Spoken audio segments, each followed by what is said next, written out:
Прийшли окупанти до нас в Україну, форма новенька, воєнні машини та трохи поплавився їх інвентар. Байрактар,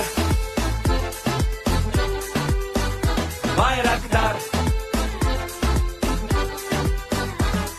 Російські танкісти сховались в кущі, щоб лаптем посьорбати довбані щі, та трохи у чах перегрівся навар.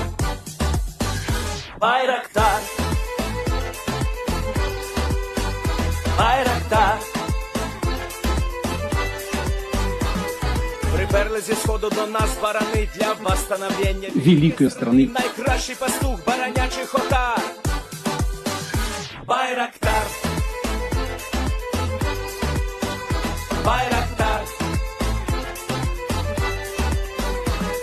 Їх доводи всяке озброєння різне, потужні ракети, машини залізні, у нас на всі доводи є коментар. Байрактар, Байрактар. Вони захопити хотіли нас зразу, а ми зачаїли на орків образу з російських бандитів, робить примар. Байрактар, Байрактар. Російська поліція справи заводить, там пивцю рашистів ніяк не знаходить, хто винен, що в нашому полі глухар. Байрактар, Байрактар. Веде пропаганду кремлівський урод, слова пропаганди ковтає народ, тепер нове слово знає цар. Байрактар. Байрактар. Байрактар. Байрактар. Байрактар.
Yes. The lead Spring Army sends its regards.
Hello, everyone. I'm the Enforcer, and I'm accompanied by Enforcer Matt.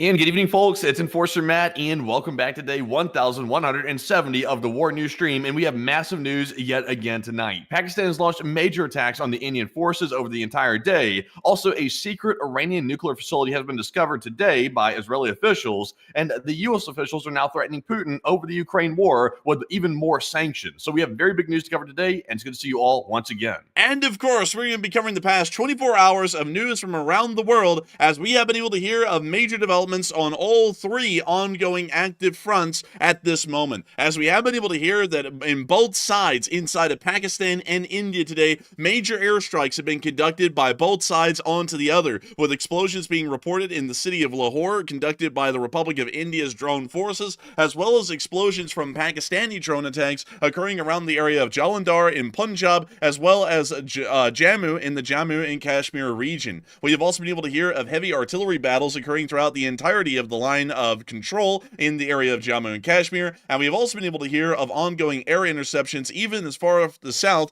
as Jaisalmer inside of the area of Rajasthan. Meanwhile, the not the Islamic Republic, but the Republic of India's Navy has now declared NOTAMS directly off of the international waters or coastal waters of Pakistan, as it appears that they may be preparing to conduct their own missile attacks here within the near future. Both sides have made it very clear that they are adamant on escalating the conflict at this moment, and we have also been able to hear that air raid sirens have sounded in Islamabad, and meanwhile in New Delhi, it appears that major public parks and city squares are being shut down by the civil authorities, as other cities such as Jalandhar and others in Punjab, Himachal Pradesh, as well as the area around New Delhi, are now instilling nightly blackout regimes to ensure that the Pakistanis are not able to have as easy a time hitting their actual targets. Meanwhile, outside of the ongoing war in Pakistan and India, we have been been able to hear in the Islamic Republic of Iran that it appears that the negotiations and talks to conduct denuclearization efforts are going absolutely nowhere, as the Islamic Republic of Iran has been uncovered to have nuclear facilities which have been in violation of the prior agreed JCPOA arrangement made under the Obama administration during the entire time that that article or treaty existed, and even still afterwards. The Islamic Republic of Iran appears to have been operating at a massive level of dishonesty throughout the entirety of any kind of nuclear negotiations or discussions with the United States, including those conducted under prior Obama, Trump, and Biden administrations, which is starting to shed a light on the Islamic Republic of Iran that is showing that any deal that is struck with them is not a trustworthy or sound one. Meanwhile, we have been able to hear that while the Iranians are seeing that their lies have been exposed, and it does appear inevitable that Israel and the United States will most likely be taking direct military action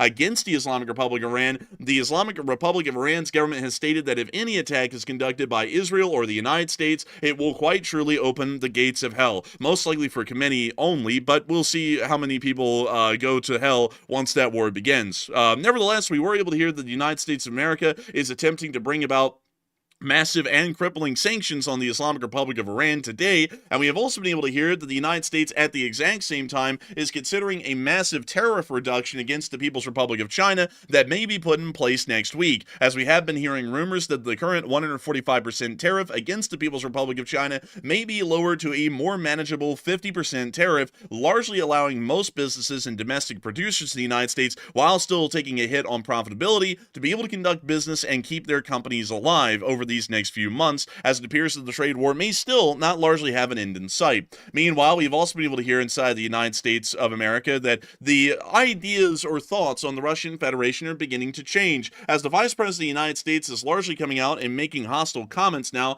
against the Russian Federation and that of Vladimir Putin, and we've also been able to hear that a phone call held today between President Volodymyr Zelensky and the President of the United States apparently concluded successfully, as the President of the United States stated that it was a very good call, and it appears that at this point, the state of Ukraine may be seeing that future military support is provided to them at some later date to a far greater number than has been seen in the past. That actually brings us directly into Ukraine, speaking of which, where we have been able to hear that the Ukrainian armed forces have taken a major city along the border of Tetkino, including the area of Popovo-Lizachi, which has also been taken under Ukrainian control largely in its entirety today. The Russian Federation's armed forces did confirm that they had lost the city, and we have also been able to see that one of the Russian major staging areas south of the Reka Sim inside the Kursk Oblast at Glishkovo had been hit by Ukrainian precision artillery strike today, largely rendering it unable to operate and making the situation further south near to the area of Tetkino far more difficult for the Russian defending forces. We also were able to hear that Ukrainian armed forces have continued to conduct offensive raids into the Belgorod Oblast as they still hold the towns of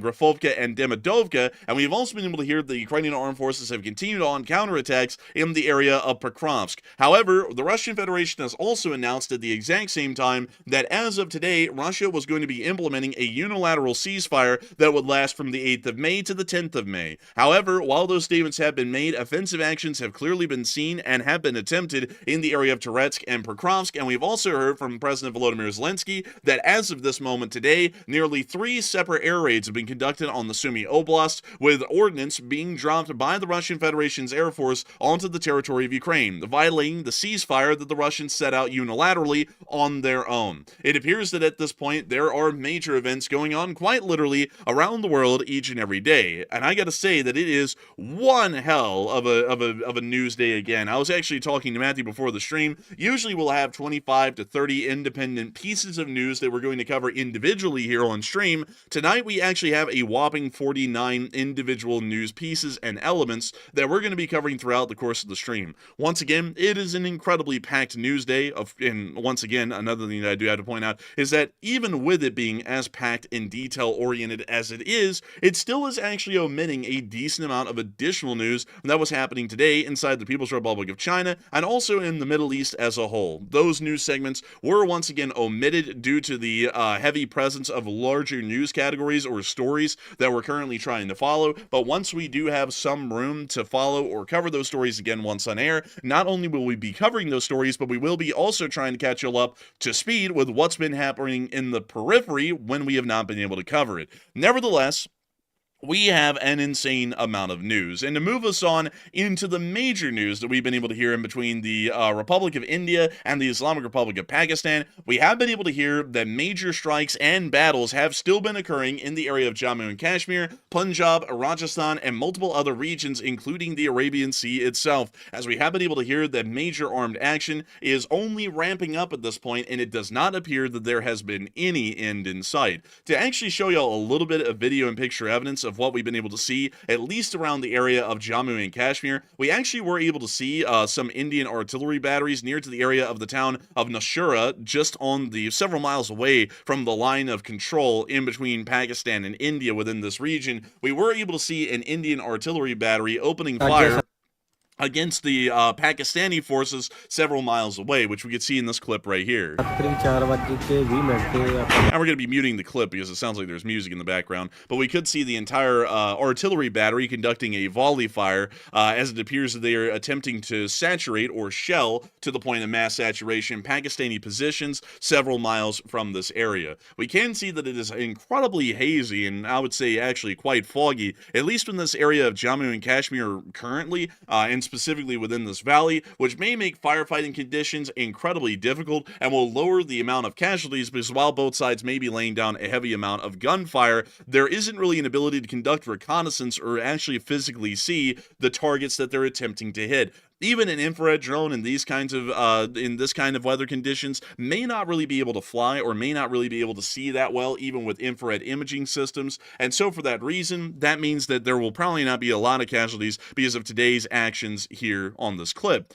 Beyond that, we also were able to hear, at least along the entire line of contact, which is what we're going to be calling the line of control from this point forward, because it's really more so of a line of contact, a front line at this point, than really a border. We were able to hear that heavy artillery fire was being conducted on between India and Pakistan in the Nashura sector of Jammu and Kashmir, meaning that it wasn't just the Indians that were firing their artillery batteries today, it was also the Pakistanis who were returning fire as well, largely giving us the idea that it's actually a major battle that's currently ongoing around the Nashura area. It's just that we do not see that either side right now has gone onto the offensive, at least attempting to push into the other's territory. It appears that at this moment, both sides are attempting to hold their ground, directly fire on the front lines of the other without an attempt to advance, and also saturating the enemy's positions with heavy artillery fire. We also were able to hear a similar thing was occurring up near the town of Uri, which is far more north in the Jammu and Kashmir region, which is really giving us an idea that the entire area from Uri to Nashura, which is a distance of about 67 miles or so, may actually be an entirely active battlefield from end to end, as we were also able to hear of heavy artillery fire occurring near this area, as well as heavy shelling is ongoing in Uri, according to an in Indian administered Kashmir, according to a local police officer in the area. Once again, giving us eyewitness statements and testimony that it appears that major artillery fire and firefights are occurring throughout the entire border in about a 70-mile length, just about the 40 miles away from the Pakistani capital of Islamabad. It is making it quite clear at this point that at least on the ground there are major battles or skirmishes that are still occurring, as both sides are still rapidly mobilizing their forces and moving them into position, and the ground situation does not appear to be getting any better. It's, as a matter of fact, actually getting worse. But this isn't even the largest piece of the news that we were able to get today. While both sides are conducting heavy artillery barrages onto the other at this moment throughout the entirety of the line of contact in Jammu and Kashmir, we are understanding that both sides were able to conduct far more decisive actions in terms of drone attacks on each other over the course of the past 24 hours. Starting off with our first drone attacks that we were able to hear about earlier in the day, we were able to hear yesterday that some sort of a supposed explosion had occurred around the city of Lahore, possibly on the Naval War College that was inside the city. We were able to get confirmation later on in the day today that that actually did occur, and it appears that Indian drones have been launched in a continuous stream towards the city of Lahore in an attempt to strike military targets and critical infrastructure that could be used by Pakistan later on in a major conventional war. We were able to see that even today there has been a heavy amount of air activity by the Pakistani Air Force over the city, which we can actually see in these clips right here.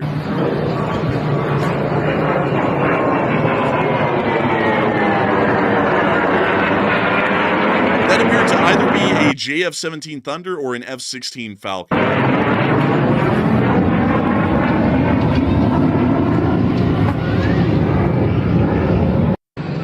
They really needed those last night when that drone was coming in and hitting the Naval College. They should have had that in the air then, but I guess they figured after the Naval College got hit, now let's send the JF-17s up to protect the skies. But it's now there, and it's there pretty much all day long. And it is. It appears that right now at this moment there are active air patrols now being conducted by the Pakistani Air Force on a 24/7 basis near to the cities of Islamabad and Lahore at a bare minimum. And once again, we're only going with the information that we have. There may be 24/7 combat air patrols now being conducted as well near to Multan, Hyderabad, and Karachi, but we have not been able to get any actual video or picture evidence or official government statements from each side to corroborate those ideas or beliefs. So for that reason, we only know of 24-hour, 7-day-a-week combat air patrols that are occurring between the areas of Lahore and Islamabad. So largely just the northern area of Pakistan at this point. We also were able to hear that while those aircraft were now being scrambled and conducting 24/7 combat air patrols, it appears that there was another attack that was occurring today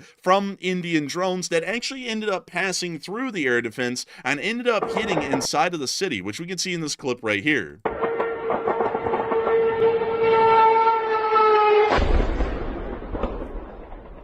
It hit something, like some building or something. I saw like pieces of sheet metal and like siding flying through the air too. So I don't know what it hit. I saw this video earlier and I reported it, but I don't know what the structure was that was smashing.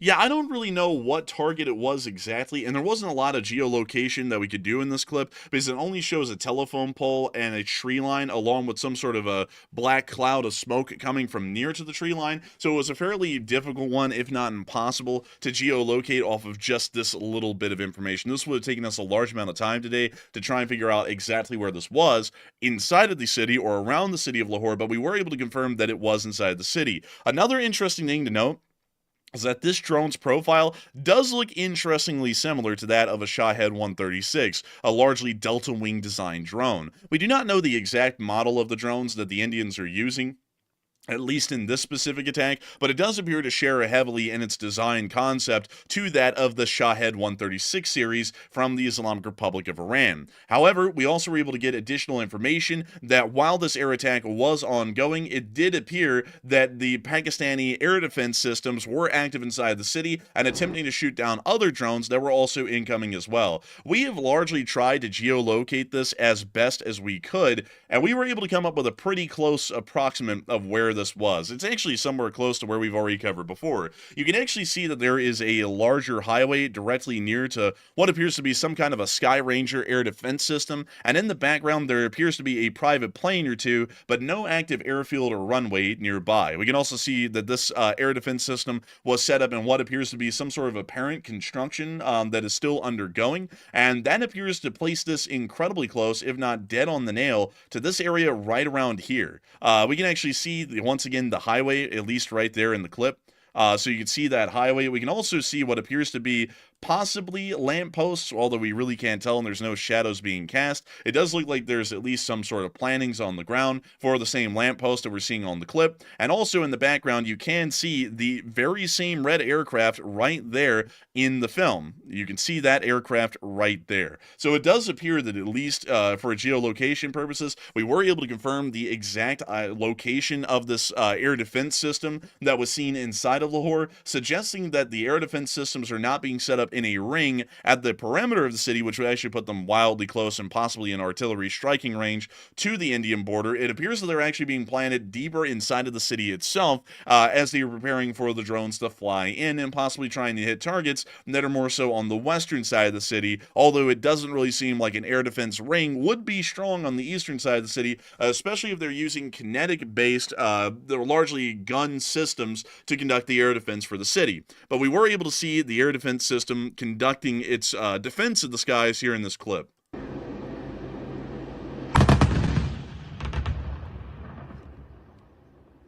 Nothing like an air defense battery right in the middle of town just to wake everybody up in the morning. Yeah, nothing like look it. Look at that. And not only that, two of them. You got a whole battery of them here. That's crazy. Also, terrible OPSEC, just awful. Just whoever this is filming, I presume is not a soldier because the soldiers are standing right next to the air defense battery over there. But just awful. It looks like that battery is actually on a trailer, if I'm seeing that properly. So maybe they just pulled it in and sat it there like recently, but it looks like it's very mobile. Let's go pull up Pakistan air defense, and let's see if we can find some different systems that they have. So let's see, Pakistan Army equipment. That should be listed somewhere in the Army equipment. So let's scroll down really quickly and let's see if we can find ourselves the air defense systems so we can get a. So it appears to be an Orlikon GDF. That would be my best guess as to the system. It sounds a lot, at least in its fire rate, like a Gepard. So that is a decent possibility that it could be that system. And these actually appear to be the only anti-aircraft gun systems at least publicly believed to be in service with them. And if we look at it, it does look as though it is the same system, possibly on a different truck bed. We can see the very clear muzzle brakes of the Gepard's guns, because while I'm saying it's a Gepard's gun and it's not really a Gepard, the thing is that the Orlikon guns used on the Gepard have been transferred over to different kinds of weapon systems that are not mounted inside of a Gepard turret on a Leopard 1 hull. So for that reason, these appear to be much similar to the Orlikon guns and muzzle brakes of that of the Gepard. And we can see those muzzle brakes right here. So it appears that there's some sort of a camouflage net that was attached to this air defense system, as well as to around the barrels, almost as a shroud. But that appears to be the air defense system that was in use here. But you can also see the operator right there where my mouse cursor is, sitting behind it. He's most likely joined by a co-gunner or a gunner's mate, if you want to call him that, who is also operating this gun as well. But that appears to be the systems that they were using in Lahore for the air defense today that we were able to see on film.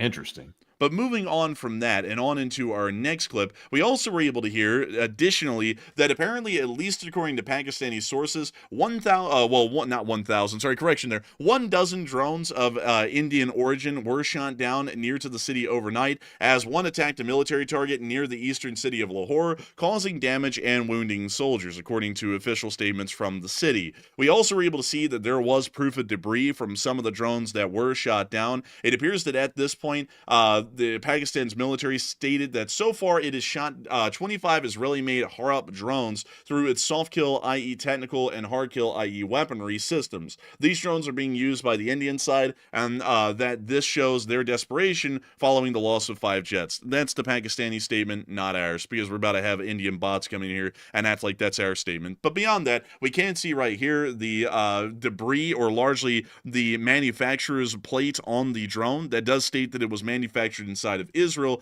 and we were able to confirm that these drones are exclusively used by India alone and not Pakistan. The fact that debris was found near to the area of Lahore is once again confirming that the Pakistani government is able to corroborate their statements that drones were shot down around the city of Lahore by the air defense systems. Meanwhile, we also got to hear even more news from inside the city that apparently, to once again back up the claims that there was an attack ongoing at Lahore, that the U.S. Consulate has declared a pretty interesting state of emergency and has also issued a shelter-in-place order. This is the U.S. Embassy and Consulates in Pakistan security alert to the U.S. Consulate in Lahore, which was made today on the 8th of May of 2025. The event is restriction of U.S. personnel movements in the city of Lahore, and due to reports of drone explosions, downed drones, and possible airspace incursions in and near Lahore, the U.S. Consulate General in Lahore has directed all consulate personnel to shelter in place. The consulate has also received initial reports that authorities may be evacuating some areas adjacent to Lahore's main airport. U.S. citizens who find themselves in an area of active conflict should leave if they can do so safely. If it is not safe to leave, they should shelter in place. The U.S. Embassy and consulates in Pakistan will send updates as needed through our messaging system. Please ensure that you are enrolled in the Smart Traveler Enrollment Program.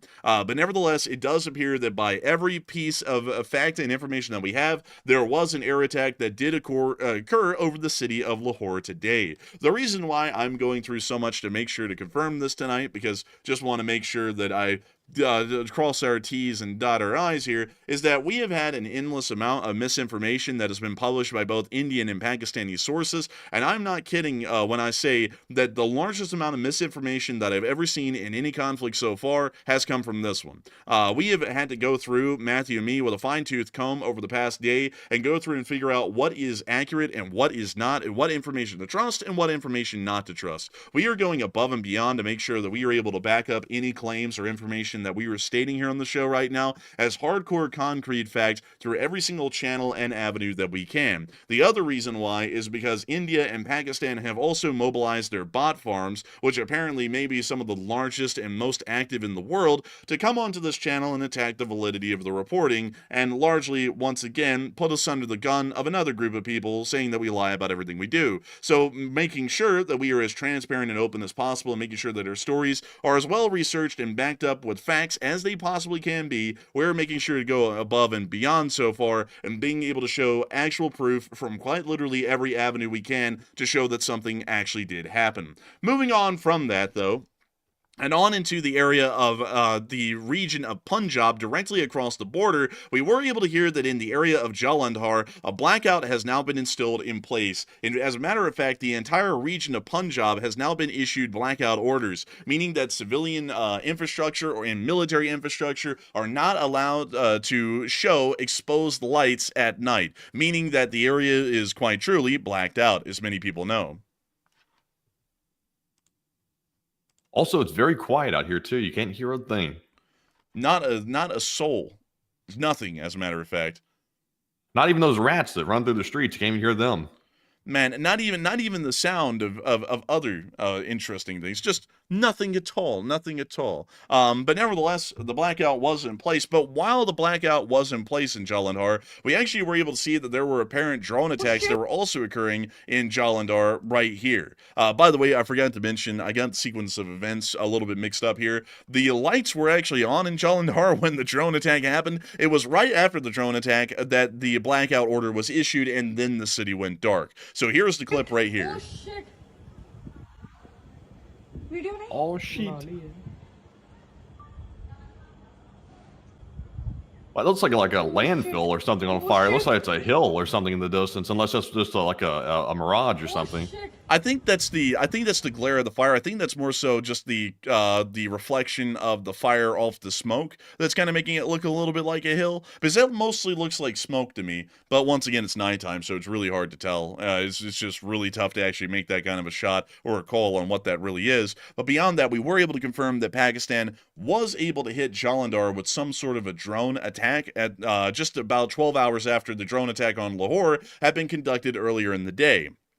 Moving on from Jalandhar inside of Punjab and further on up into the Jammu and Kashmir region, we also were able to hear of Pakistan's largest drone attack that had been conducted against India so far in the conflict. During this attack, we were able to hear that apparently the Republic of India stated that a Pakistani Air Force F-16 had been shot down by Indian air defense near to the area of Jammu during combat air patrols near the international border. We also heard later on that there was some sort of a rumor that had been made that the Indians were able to capture the pilot, although they stated that they shot it down over Pakistan. And now we've also been able to hear an official Pakistani government statement, I didn't include any of this for time reasons, that if the Indians actually did capture a Pakistani pilot, they should put him onto national television right now to prove it. Largely either trying to call out the lie or see if one of their pilots actually was captured if an aircraft was shot down. Once again, I also do want to lay this out there that right now, according to our official air count, we have been able to confirm that Pakistan has shot down 3 Indian aircraft, but we have not been able to confirm or corroborate any claims that India has actually been able to shoot down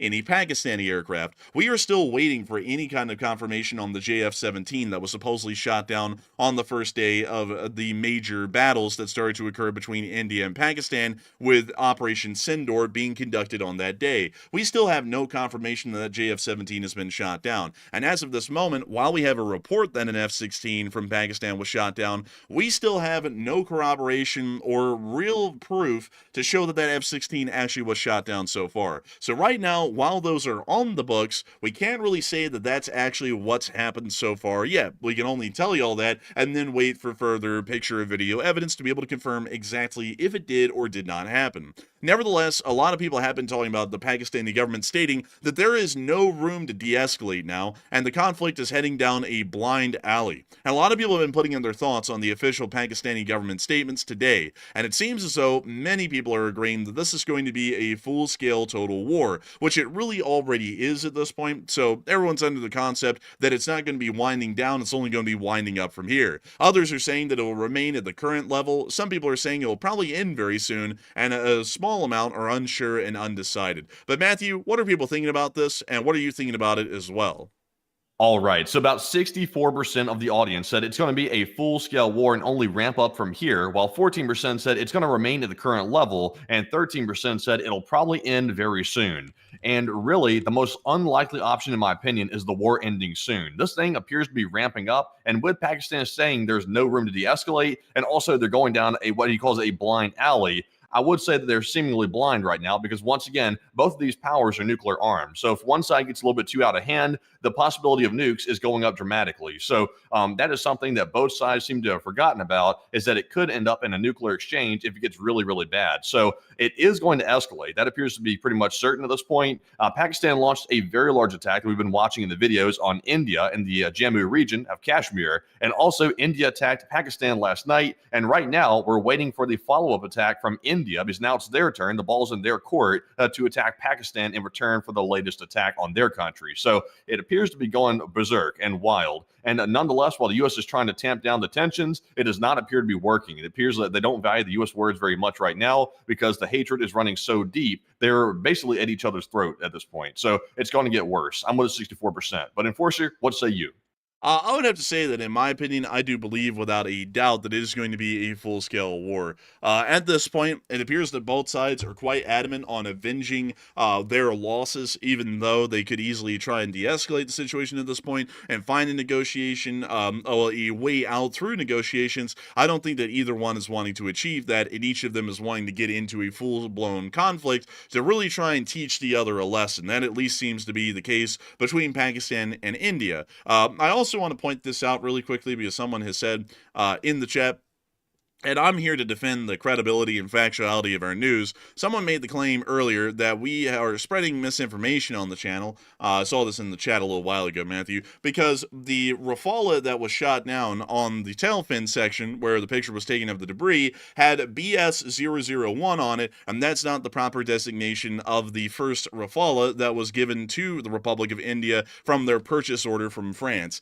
That would be wildly incorrect, as here's a picture right here from Reuters of the first Rafale given to India, and you can see right up there in the tail section. Let me see if I can get a larger version of this picture. You know what? Let me go open Canva really quickly because I want to make sure that we back up our stories as best as we can. So let me go get my Canva open so that way I can go and put this over there and then zoom and enhance on it there. So we will open up my thumbnail and we'll get rid of everything in the thumbnail. One second, folks. I'm going to make sure that we prove that story true and debunk those claims, because I'm not going to have Indian bots coming in here every single day and Pakistani bots and continuously saying that our news is untrue. So let me zoom in there as best I can. And there we go, actually. Thank the Lord this is a high-quality picture, Matthew, because right there, you can see on the tail section that the first Indian Rafale has BS-001 on it. So that is the Indian Air Force's designation for their first Rafale fighter jet. So saying that we're trying to peddle misinformation here on this channel because it actually has a different designation is actually markedly untrue. That is the actual tail fin designation of the Rafale fighter jet. That was the first one provided by the French Dassault Aviation Group to the Republic of India's Air Force. So it is in fact a BS-001, meaning that calling us out and saying that our coverage is not factual on that matter is largely bullshit. It has been confirmed that the Rafale has been lost, and that's just what it is. If you're Indian and you don't like that fact, I suggest that your Air Force does better. But beyond that, As the plane says, BS001, that is bullshit number 1 of the night. Yeah, the first bullshit claim of the night, and it's been debunked. But beyond that, India has lost, and we've been able to confirm it pretty extensively by both Indian official statements and Pakistani official statements that one Rafale has been lost, one Su-30 has been lost, and one MiG-29 has been lost. The Pakistanis have been a little bit over audacious. We have not been able to confirm the other two Rafales that they have claimed to shot down. We have not been able to confirm either of those. But we have confirmed that one Rafale has been shot down, one Su-30 has been shot down, and one MiG-29. We have not been able to confirm that India shot down any aircraft of Pakistan's. Right now, there are unconfirmed reports that they shot down a JF-17, and today they shot down a F-16, but we have not been able to find any proof, video or picture evidence-wise, of debris fields, captured pilots, or anything in between that would confirm that those aircraft actually were shot down. So, with that in mind, based off of what we're hearing right now, on confirmed information, India is losing the air war at this moment just due to the amount of losses that they have sustained. Over about 3 days of active heavy fighting between the two countries, India lost 3 aircraft in the opening day, and so far we have not been able to confirm that Pakistan has lost any aircraft over those 3 days. So that's the information we're working with. If you would like to tell us that we're right or wrong, I highly suggest that you direct message us on our Twitter and send picture and video evidence of debris fields of the Pakistani aircraft that are claimed to be shot down. If you do not have that proof, then that's not news and you're not right. You're wrong, because we have no proof to confirm that those aircraft were actually shot down. If you would like to confirm that the Indian aircraft are still flying, that are currently burning debris on the ground, go to your nearest airfield where that air squadron is operating and go snap a picture of the tail fin section of that aircraft and then DM it to us to confirm that we are wrong. I'm happy to be proven wrong, but there has to be actual proof behind the claim. Otherwise, you're just saying stuff to say it. But with that, we are going to be moving on from that poll and on into the remainder of the news that we actually have inside of the city of Jammu, which was actually hit the most significantly overnight. We were able to hear reports that India stated that they shot down 2 Pakistani drones through Indian air defense overnight, and reports later on came through CNN that apparently S-400 air defense systems were activated around the city, which were largely responsible for the entirety of the air defense within the area. We also were able to see video and picture evidence of all of the air defense activity as well as the drones hitting the city itself, which we were able to see in all of these clips. So here is our first one. Defense system. We see here air defense missiles being fired from off in the distance near to the city.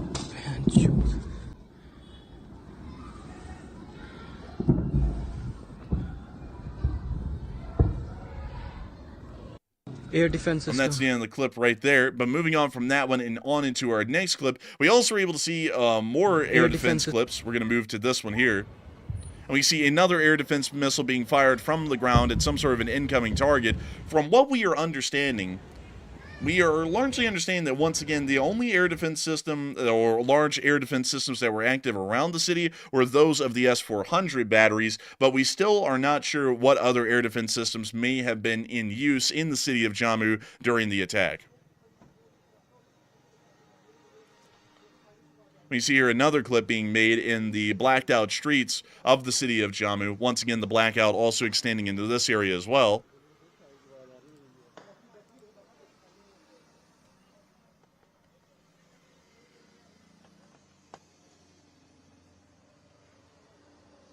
I wonder if like all of their internet and phone and everything goes down when it's a blackout like this, because it appears to be that nothing is on, not even the infrastructure.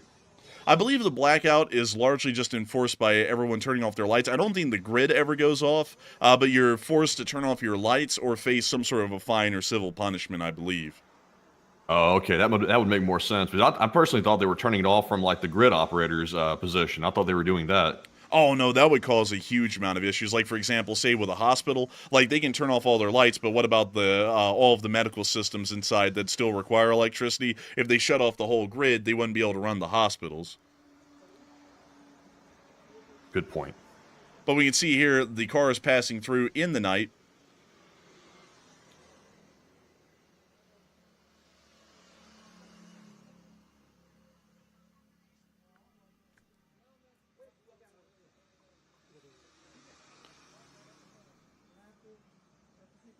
But we're going to be moving on from this clip because it's largely just showing the blackout that was ongoing in Jammu. And we also got to see footage of some of the air defense activity and explosions in Jammu in this clip right here.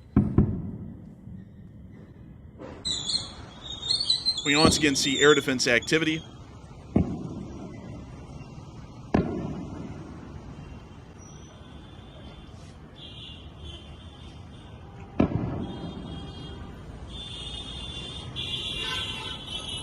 We hear the wonderful sounds of traffic.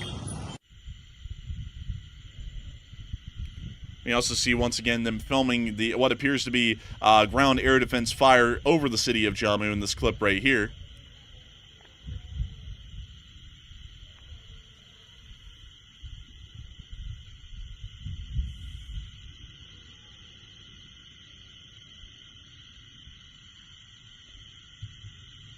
You see once again more air defense fire coming from over that ridge line.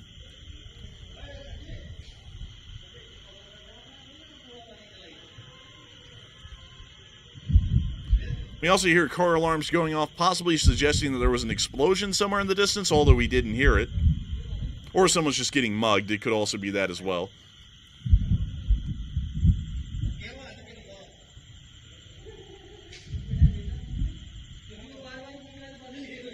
Some very jovial giggling and cackling in the background there. Like they don't know what's going on. We're at war.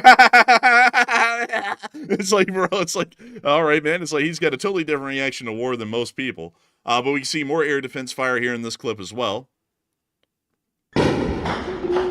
Oh, wow. Got lively. That actually sounds like a large air defense gun. Let's go look at Indian air defense. So Indian military equipment. Military equipment. I was hoping it would show up in like the quick search. So let's see here. What could that be? We're looking for air defense here. Well, that is just something, isn't it? That's apparently a future procurement. So I wouldn't really expect much from Indian artillery in the future. That's Wait a second. That's a future procurement? Like that's something that's brand new that they're trying to purchase? Yes. Hmm. That doesn't look that good. This thing looks like it's from the 60s. Like if we're I mean, it looks like it's out of date, I would say, by about, I don't know, a few decades. Yeah, it really does. This on the other hand isn't that out of date. And this also just looks like a Bodana or the Russian equivalent to that. But let's see. Air defense systems, air defense guns. It looks like possibly it might be some sort of a Bofors gun that they're using here. It's not firing rapidly, which is the interesting thing about it, because Bofors actually can get up to a high rate of fire, but they do have about, about roughly 1,000 of these that are in storage, and about 200 of them that are in service. And they also have an unknown number of the Bofors L-60s. So it is possible that these were Bofors guns that were being used for air defense, and if that was the case, that's actually a lot more underwhelming than an S-400. red light दिख रही है बस.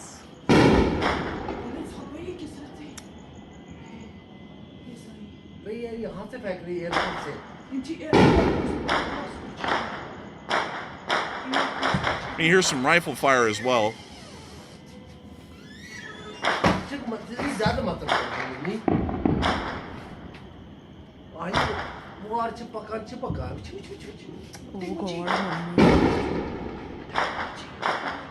चुप करो mummy. Whoa. We're pretty impressed by this whole thing. And we see another clip here, once again showing what appears to be the Bofors fire from the city, attempting to hit the drones. It looks like they really didn't adhere to the blackout order in that little spot we're just looking at. Yeah, it really doesn't look like they are in a lot of areas of the city. It looked like it was pretty bright some places.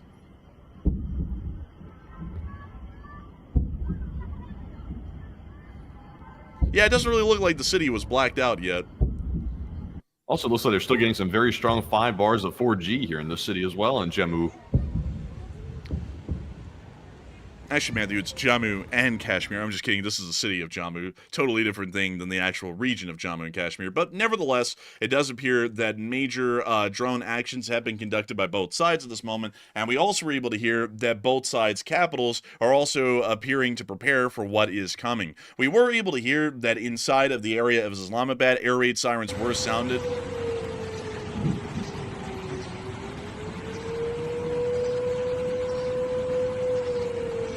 I wonder if this was a test of the sirens, because I never heard of an attack being launched on Islamabad, so I thought earlier this was just a test of the sirens.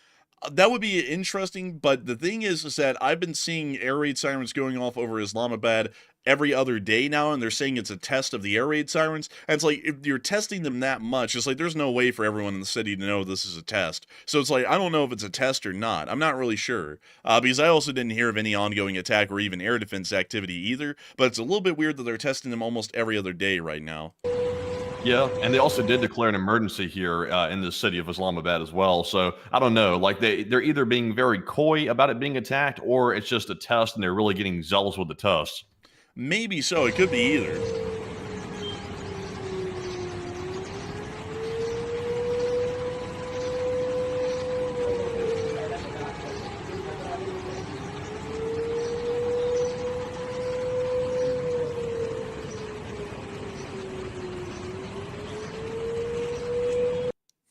But that's the end of that clip. And meanwhile, we also got to hear a little bit of additional details from Pakistan about the incident that occurred where several aircraft were shot down. Once again, we were only able to confirm that one Rafale was shot down, not three. But Pakistan's foreign minister says that they used Chinese-made aircraft to shoot down the 5 Indian fighter jets yesterday.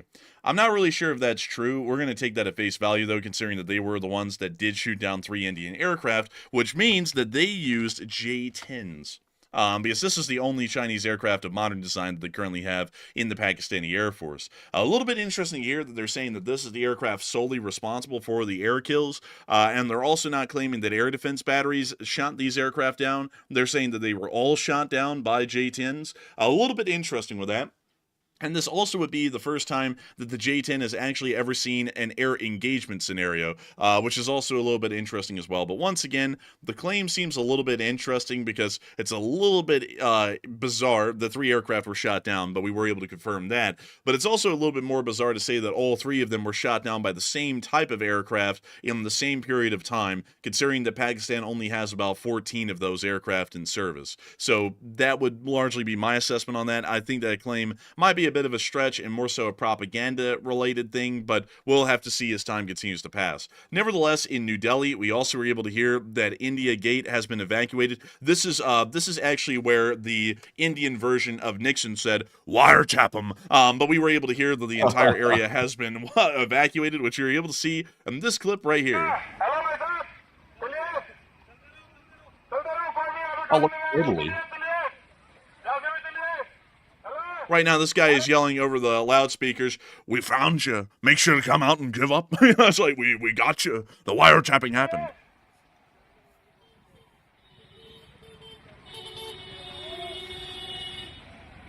That seems wildly unsafe.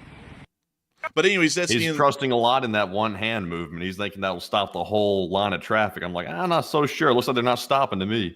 Dude, an unmovable wall of traffic versus this man's extended right hand. A truly unstoppable force meeting an immovable object. Nevertheless, we were also able to hear that CNN stated that in the government of India's capital territory of Delhi, they have stopped civil servants from taking leave until further orders, appearing to show that they are getting the civil servants in because they got to start racking up them taxes to pay for this war. Meanwhile, we also were able to hear that out in the Arabian Sea, NOTAMS were issued by the Indian Navy for simultaneous naval firing drills in the Arabian Sea, which may eventually turn into live fires against the Islamic Republic of Pakistan and their shoreline. Nevertheless, many people have been talking about something that seems to be a little bit of a pressing matter, considering that these two countries are nuclear armed. And since 2 nuclear powers are fighting conventionally, does this harm the nuclear mutually assured destruction doctrine? And it seems as though there are a decent amount of people who have different beliefs on this one, as a third of people are believing that mutually assured destruction also called MAD, is still in full force. Some people are saying that MAD is being weakened because it's two nuclear-armed countries are going to direct war with each other. Some are saying, what is MAD? And others are unsure and undecided. But Matthew, what are people thinking about this, and what are you thinking about it as well? All right, so 37% of the audience said no, MAD is still in full force, while 33% said yes, MAD is being weakened by two nuclear-armed powers fighting conventionally on the front line, and 16% said, what even is the MAD doctrine? And just in short, the MAD doctrine is basically mutually assured destruction. If one nuclear-armed power goes to war with another one and they decide to start using nuclear weapons, then one side assures the other one they will destroy them if one side launches toward the other one. So, in other words, every side's going to die, nobody's going to live, so don't fire them in the first place. It's meant to be a deterrent doctrine. So that's the purpose behind it, and that's what MAD generally is. And generally speaking, I would say that right now, with these two powers fighting conventionally, with them being nuclear armed, I would say that MAD is still in full force because, once again, MAD only comes into effect when nuclear weapons start flying. Right now, no nukes have been fired. Therefore, MAD is not an issue right now, in my opinion. So while they're fighting conventionally, they're good to go. Right now, they appear to be adhering to the PIST doctrine, which is totally different from the MAD doctrine, operating solely on hatred, which is they're taking out on each other on the front lines right now. But I'm with the 37%. But Enforcer, what say you? And there's plenty of that down there. Plenty of hate. It's a crazy amount, actually. They say that this may be the most angry and hateful area of the world right here, and I have to say that probably is true. I've just never seen two groups of people hate each other this badly. You can really tell it when the bot farms get cooked up. We had to immediately tonight, folks, put on the subscriber-only chat mode here, because if we didn't, the flood of Indian and Pakistani bots coming in here is absurd. It is insane. But beyond that, I would have to say that mutually assured destruction is still in full force, in my opinion, at this point, because just because two sides enter into a conventional war with each other does not mean that there's still the threat of complete nuclear destruction on both sides if that war was to reach some sort of a natural conclusion. That's what I'm thinking at this point, so I'd largely have to believe and say that mutually assured destruction is still in full force, because while a conventional war can go on between two nuclear armed powers, it doesn't really remove the fact that if it did end up getting bad enough, both sides are going to end up killing most everyone on the other because of the nuclear exchange that would occur. So with that, I hope that does address that the best I can, at least in my opinion. And with that, it is time for us to move on into the rest of the news that we have around the world. And that's actually going to be moving us on into the international news and the Iranian news for the large part, is our brief segue on into the Ukraine war category. But before we get into that category, folks, I do have to say that it has been an absolutely crazy night again tonight. We have had a peak viewership tonight of 11.6 thousand people, and since the beginning of the stream, about 50,000 people have been here and have watched the stream. It is an absolutely amazing thing to know that so many people are continuing to choose this channel to be their primary source of news. And while we have a massive influx of new people here tonight, I do have to encourage y'all, if y'all are enjoying our news coverage so far, to subscribe. We cover this stuff every single day, 6 days a week, except for Mondays. And if there is enough news, we're making short war videos every single day. You can bet your top dollar that we are. And so if you are enjoying the stream and you would like to also be apprised of the news going on in video and long form such as these streams, make sure to subscribe, because we are here quite honestly all the time. And if you find our coverage to be good today, it's like this every single day. And so with that, I hope I was able to get that little shout out, a little plug for the subscribe button there out, since we have a load of new people here. And before we move on into the rest of our news, I do also want to address a couple of questions. And so what do we got, Matthew? All right, so let's jump into our first super chat of the night. This one goes to Scott Wilson 2008, and thank you very much, Scott, for that very generous $100 donation, by far the largest super chat of the night, and we appreciate that very much, and it helps keep the channel running. And Scott says, happy to help your guys' channel, and only channel I've ever given to, and also thank you for deciding to support our channel, by the way. He said, enjoy. And in your opinions, do you believe the JCPOA, the Obama-era nuclear deal with Iran, should have been abandoned or not? I got to thank you for the massive support, but to get on into your question immediately, I would say yes. I found the deal to be incredibly weak back then, and I do have to say this, just a little bit of a full disclosure here. I was 13 years old when that deal was originally made, back during the time, but beyond that, I found the deal to be wildly weak, and here are the reasons why. And I'm not saying I found it weak at 13 years old. Looking back at it, I found it to be weak, and here's the reason why.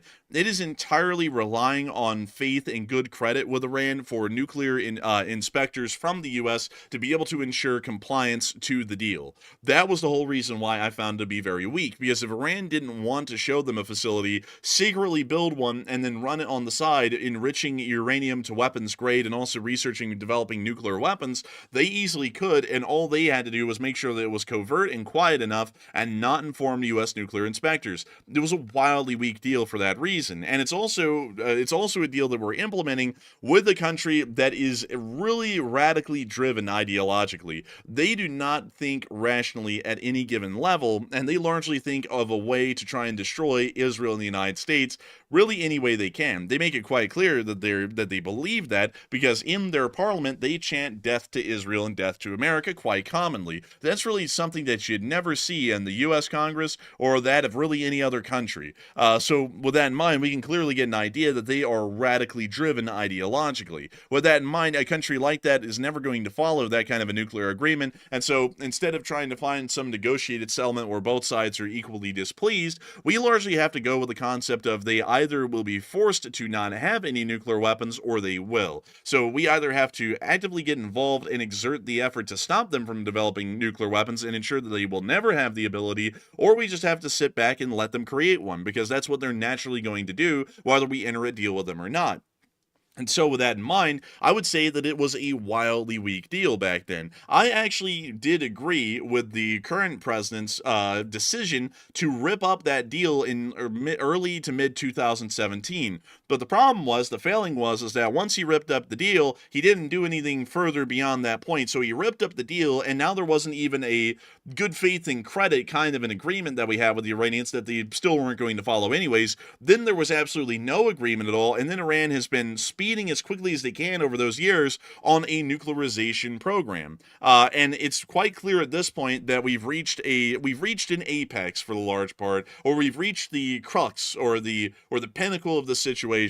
Either we force them to not nuclearize, or they nuclearize. Those are really our options at this point. We know that they're getting fairly close to developing a nuclear weapon. Entering a JCPOA 2.0 and branding it as a great deal is a terrible idea. It is only misleading people here in America to believe that we're creating a good deal when it really isn't, and I think that the only option that we have at this point is to militarily ensure that Iran does not ever possess a nuclear weapon of mass destruction. That's really the only option that we have. Some people don't like to hear that, but I live in reality, and sometimes in reality we get the answers we don't really want to hear. And it's highly likely that we will have to enter a war against Iran and try and bomb them into oblivion, and most likely go in on the ground and ensure the destruction of these facilities and possibly the dismantlement of the Islamic Republic of Iran's government to see that they never produce a nuclear weapon in our lifetimes, and hopefully well beyond that as well. That's what I largely have to say. I think the only reason that someone would not want to rip up the JCPOA is if they didn't have the balls to go in and actually destroy Iran's nuclear sites. Because my personal opinion is we should not rip up the JCPOA, which Activista pointed out gave us the inspection rights to go in and take a look at their nuclear facilities and inspect them. That is a bit of an advantage. Of course, Iran can conceal things. That is, of course, a risk to it. But at the same time, it's better than nothing. We'd rather be on the ground and take a look than have no look at all and be in the complete dark about what they're doing. So I would say that only rip up any JCPOA plan or whatever they're coming up with if we have the balls to actually go in and take the nuclear sites out. Otherwise, we're just screwing ourselves over for no reason, in my opinion. That's what I would largely agree with that as well. But the thing is that we just have to commit to it. And something I do have to put out there, because this is one that I find really weak from people who really get into the whole peace-loving camp a little bit too much. And it's great to like peace, but it's a problem when you love peace so much that it comes at a cost of $2,000. If Iran has a nuclear weapon, that's going to be a very dangerous kind of a world for us to live in. And I also have to put it out there before someone comes in and says, why don't you go join the army? The people who are in the military right now in the U.S. volunteered to be in the military.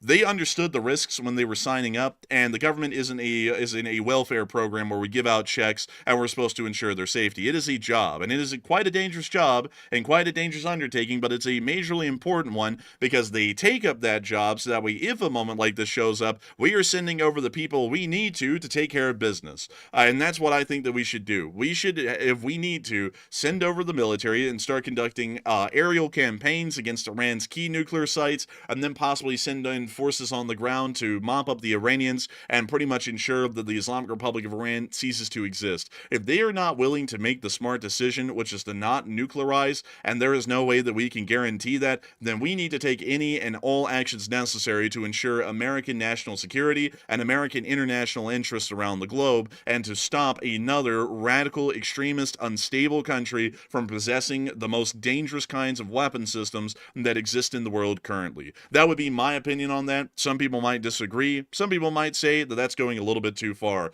But I would say that Iran's going a little bit too far, considering that we're having to talk about them possibly creating a nuclear weapon and aiming it straight at Israel and the United States here within the next year. That's what I would think. But anyways. Also, Alan said in the live chat, he said this time it's confirmed they have nuclear sites.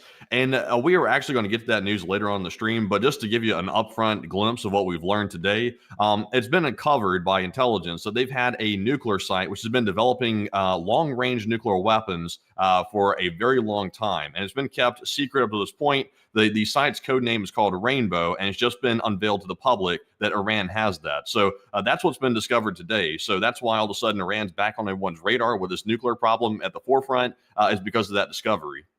And that's true. This is actually why it's becoming a big thing again, is because everyone's saying, oh, look, they actually do have nuclear facilities. And it's quite obvious that they do. I mean, Iran's been admitting this for well over a year at this point. Like, once the U.S. said, or U.S. analysts said, oh, look, they're making a nuclear weapon, they came out within the week and said, oh, yeah, we're creating a nuclear weapon, and we're not stopping. Like, we're just going to keep doing it. And so they admitted it quite a while ago. It's been no secret. But today, I'll tell you all why this is happening. The President of the United States, bless his soul, likes to think that he's a great guy with making deals. But the thing is that in the international world, there isn't always a deal to be made. There might be a deal to be made in business all the time, perhaps, but in the international kind of world, sometimes you just don't get a deal, and you just have to work with the reality of that. And I think he's starting to realize that, because the rhetoric that the administration has had on Russia is doing a 180 at this point, and also the idea that we could negotiate a deal with Iran seems to be disappearing, because the President of the United States was talking on a podcast, I believe it was yesterday or today, about we're going to either go in and bomb them nicely or viciously at this point. So it appears that at this point, the negotiations have completely fallen apart with Iran as well, and we're pretty much getting the concept of the idea, a concept of a plan that we'll have to go in and bomb them, or most likely take military action to stop them from getting a nuclear weapon. That's largely what we're seeing at this point. And that's why all of this is starting to make its breaking news discoveries out there, because we've known this for a while here on the channel. We've been able to tell y'all exactly where these nuclear facilities are, like the one at Natanz, which today, the one at Natanz, I believe it's actually, let's see, it's up here in the mountains somewhere, and it's just near to the city of Natanz. And let me see here.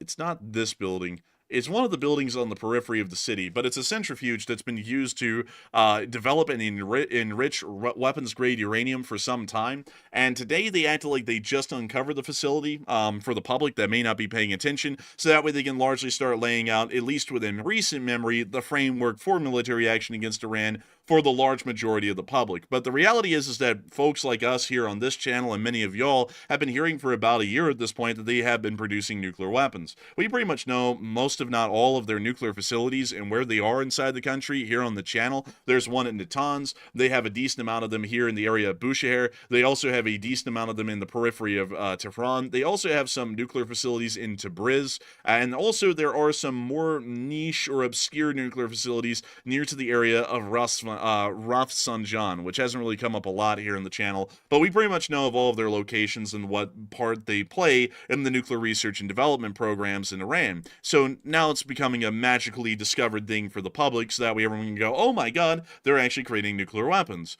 Because if you didn't do that, and you say they're creating nuclear weapons, then a lot of people in the public are going to be saying, where's the proof? Or their version of where's the beef? And because they wouldn't have followed the whole story for a year like all of y'all have and all of us have here on the channel. But in my opinion, to being entirely honest with you, Scott Wilson, I would say that the JCPOA should have been abandoned back when it was. I think that actually was a good decision. But what was the bad decision was the lack of follow-through right afterwards, where we tore up the agreement and then just stepped aside and left it alone for about the next 8 years hours or so after that happened. But with that, I hope that does address that incredibly well, and I thank you massively for the support and helping this channel to keep on running, Scott, because we are happy to know that you enjoy this channel and want to help it to keep on running. And I gotta say, I thank you so much for only supporting this channel. That's a high honor to hear that so many people support this channel as their only channel they support because they enjoy the news coverage so much and want to keep on running. And so I got to thank you so much once again. I hope that does address that incredibly well. And with that, we are on to the next one. All right, and our next one here is going to go to, also, by the way, someone said, are y'all going to be showing Russia's Victory Day Parade later in the stream? Sadly not. We're not going to be on that long, but we will be showing it tomorrow on the short war video if something does happen, which right now, it's a bit of a toss-up. We really don't know, but it's getting a little bit spicy over there with the parade situation. But anyways, moving on to our second super chat of this segment. This one goes to Old Warrior, another channel legend who puts in a $50 donation. And thank you very much, Old Warrior, for once again supporting the channel, and we appreciate that very much. And he said here, he actually added in some super chat question here at the top, but then he actually told me to take a question instead from the chat. So we will skip the top part, but thank you, Old Warrior, once again for that support, and we do appreciate it. But Enforcer, what say you? I gotta thank you so much for the support, Old Warrior, and helping this channel to keep on running, because it is folks like you who help to make this channel possible and keep it running. And I gotta thank you massively for the continued support, because folks like you make this thing a reality day in and day out. And so, a massive thanks to you so much once again. I hope that does address that incredibly well. And with that, we will make sure to get a live chat in your honor, Old Warrior. And so, what do we got, Matthew? What do we got? All right, so we are seeing here that the live chat question sponsored by Old Warrior is going to go to none other than AF Kaplan, who said, how long can Pakistan continue fighting without their country receiving a reliable source of fresh water? I would say most likely several months at the longest, and then we may see that the war goes nuclear for defense reasons. They actually would be able to justify a nuclear exchange with India at that point, because the actual there would be an existential crisis to the state being created by India against Pakistan. So after a couple of months, we could see that this devolves into a nuclear conflict, possibly. So I would say that they probably can last for several months before this becomes such a major issue that they have to start forcing a victory, or at least forcing a quick resolution to the war by using a nuclear weapon one way or another. And so with that, I hope that does address that live chat well, at least from what I would assume so far. But once again, we don't really know how that would go. We don't, perhaps Pakistan would be able to conduct offensives into the mountains in Jammu and Kashmir, take control of the dams that are currently blocking the flow of water and reopen them, and then the war could go on for years at that point. But we're not entirely sure on that, and it would be really hard to tell how that side of the war would go. So if we're just assuming that the water's cut off and that just remains a permanent situation, this may go on for several months before it inevitably turns nuclear at this point. And so with that, I hope that does address that the best I can. And a huge thanks to you once again for sponsoring that live chat, Old Warrior, and helping this channel to keep on running, because it is folks like you that help to make this thing a reality and make it possible. And so a huge thanks to you so much once again, and we are on to the next one. All right, so our last super chat of this segment goes to none other than Just Chillin', who puts in a $50 donation. And thank you very much, Just Chillin', for that $50 support and also helping to keep us running. And we do appreciate that. And they said many thanks for all that y'all do. Your hard work and dedication is truly admirable. I gotta thank you for the massive support, Just Chillin', and helping this channel to keep on running. And thank you for the many thanks that you throw in for everything that we do. It's quite a lot of work here on the channel. We're always happy to do it, though. We love to know that people really do enjoy the news coverage and the amount of information that they're getting you really can't get elsewhere. I mean, hell, I bet you right now, if we were to flip on to Fox or CNN on TV right now, they would be talking about something domestically political here in the country, which really wouldn't have an impact on anyone's daily life for now and would really just be like reality TV drama kind of stuff. I'm happy to know that a lot of people like you, Just Chillin', and everyone else can come here to this channel pretty much every single night and be guaranteed that we'll be covering the major events from around the world that are still going on as of right now. And so a huge thanks to you so much once again. I hope that does address that well. And with that, we're going to be moving on out of this question segment and on into the remainder of our news, as we have been able to hear today that the Islamic Republic of Iran has once again gotten back to stating threats, as the IRGC commander Hossein Salami, I'm not even kidding, that's his last name, it's Salami,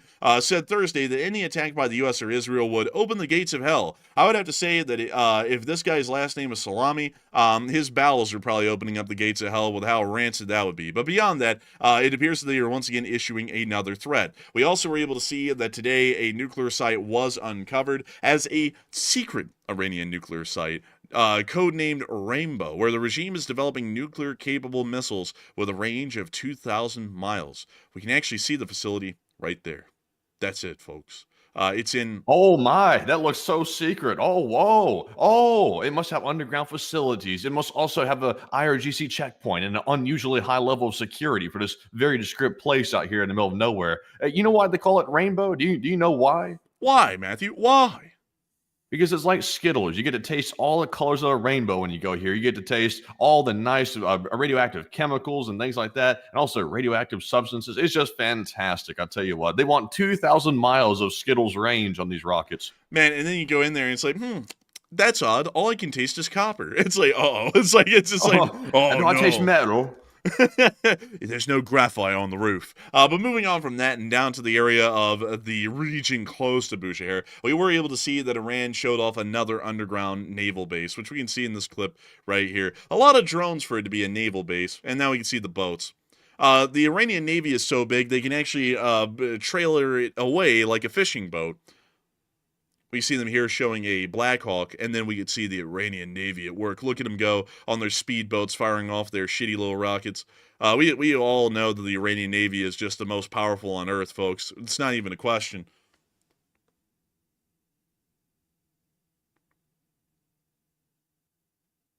Salami, Baloney.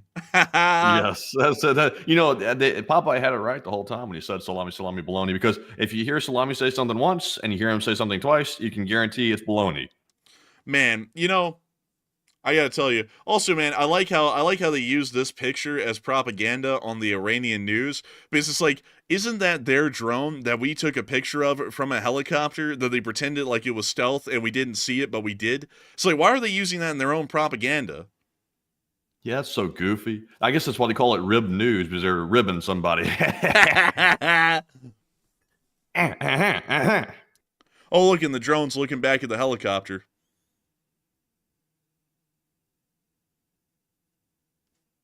Look, he's right there. But anyways, that's the end of the clip. And moving on from that, now the Islamic Republic of Iran, we are going to be moving on over into the United States. But before we do, officials have discovered a quote-unquote secret Iranian nuclear facility working on long-range nukes. A lot of people put in their thoughts, and quite literally everyone said that they knew about it. So, Matthew, what are people thinking about it, and what are you thinking about it as well? All right, so 81% of the audience, the overwhelming majority, said they have known about it for a long time, while 9% said it was actually just discovered, and 4% said it seems like a total fiction. And honestly, I don't think this is too much of a mystery to most people. I am almost certain that we've known about this facility for a very long time, and we've been keeping it secret because, of course, the U.S. likes to control escalation to a certain degree, and by coming out with this at the wrong time, we might provoke an escalation at the wrong time when the U.S. is not really ready for it. So we're waiting until now, but the discovery of this and the public announcement of this facility does indicate to me that we are escalating, at least behind the scenes, to the point of actually using military action on Iran, maybe at some point in the future. So this is quite telling in some regard, but it's nothing new when it comes to the actual discovery of it. It's been probably known for probably more than a decade, I'd imagine. But Enforcer, what say you? It's been known the whole time, and they're just acting like they discovered it today, so that way you could make it out into the public, so that way you could create the public outrage that would be necessary to see that there isn't a large amount of civil unrest when we take military action against Iran. That's the truth of it, so you got to hear first, folks. That's exactly what we did, because we've been talking about these very same nuclear facilities for the large part for a while. Let me go pull up Iranian nuclear sites. Nuclear sites. Here we go. So as you can see, we already knew about all of them. Oh yeah, look at that. They already had a whole bunch. I don't see Rainbow on there though, but do we even know the real location of Rainbow? Do we even know that? It's somewhere. It's actually somewhere, I believe, south of Tehran, somewhere out here. But we've already talked about this facility before. It was somewhere here in the Kajir National Park. We were like, oh, where is it? And we didn't get to see it on like on Google Maps, but you can easily find the thing if we look for it enough. It's just that I never really cared enough to actually look for it and actually find the exact spot. But it's somewhere out here. It's just that I'd have to that take. kind of lines up with the area that the earthquake detections have been. It's sort of like outside of Tehran, like the. Yeah, a little bit. But let me see here, man. Let me go down here. Let's see, Isfahan. There's all the stuff at Isfahan. But we're looking for the stuff in Tehran. Oh, look, here's the Natanz nuclear facility. Wow, they've actually taken a picture of it up close. So, yeah, that one's been known. Let's see here. What about Tehran? Here we go. So, this is the Tehran research reactor. Let's see. A number of Iranian nuclear facilities, including the Jabr Ibn Hayyan multipurpose laboratories, the radiochemistry laboratories, and the Tehran research reactor. So we can see here that there has already been a large amount of these facilities that are known that are trying to conduct purification on uranium fuel, meaning that they're trying to get it ready for weapons grade use. So it's not really like any of this was a secret, like we've been covering it here on the channel for a year, and it's a little bit, it's kind of like a little bit obnoxious, a little bit how it's always done for the public, because the reality is, like, I'll explain to all of y'all, because this doesn't apply to any of y'all. Y'all have been attentive in watching the news. But there are a lot of people out there in America that don't know a damn thing. And a lot of them watch Fox and CNN, and they act like Fox and CNN's got everything down, and they know what's up. But then these people are also, I would say, not the brightest or really the most attentive to what's going on in the world. So they'll just go football all year long and watch like the Super Bowl and stuff, and that's all that exists in their life. They go to work, they watch the football games, and then they go home and they go to sleep. But those people don't know what's going on out there. We do here on the channel. We've been talking about this for about a year at least here on the channel, about all of these nuclear facilities, where they are and what they're doing. So for those people, all of these other people, which make up a larger majority of the population, to actually get on board with doing something against Iran, we have to make it almost like a puppet show. So we can't do it like we do here, where we've been talking about for a year, and it's really kind of like a calculated scientific thing where we go, here's our approaches, these aren't going to work, so we have to, conduct military action against them. What we have to do for most of the public is go, oh, gee, Bill, and like pop up a puppet, we just found nukes, and then everyone goes, what?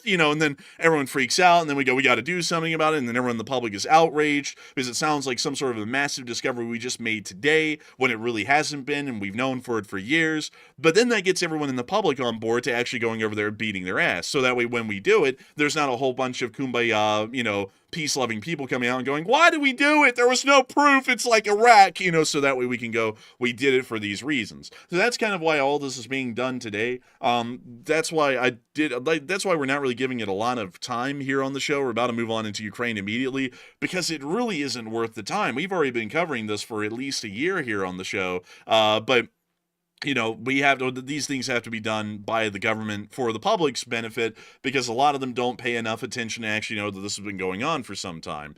So with that, I hope that it kind of gives at least my opinion as to why we're acting like it's a major discovery today, because that would be my best explanation for it. But moving on from that and into the U.S. government, we were able to hear today that the United States is considering a massive tariff reduction, as they are planning on slashing the tariffs to as low as 50% versus the 145% tariffs that are currently in place as soon as next week. At least that's what's being weighed right now, most likely by Besant, because Besant has not been a massive fan of the tariffs.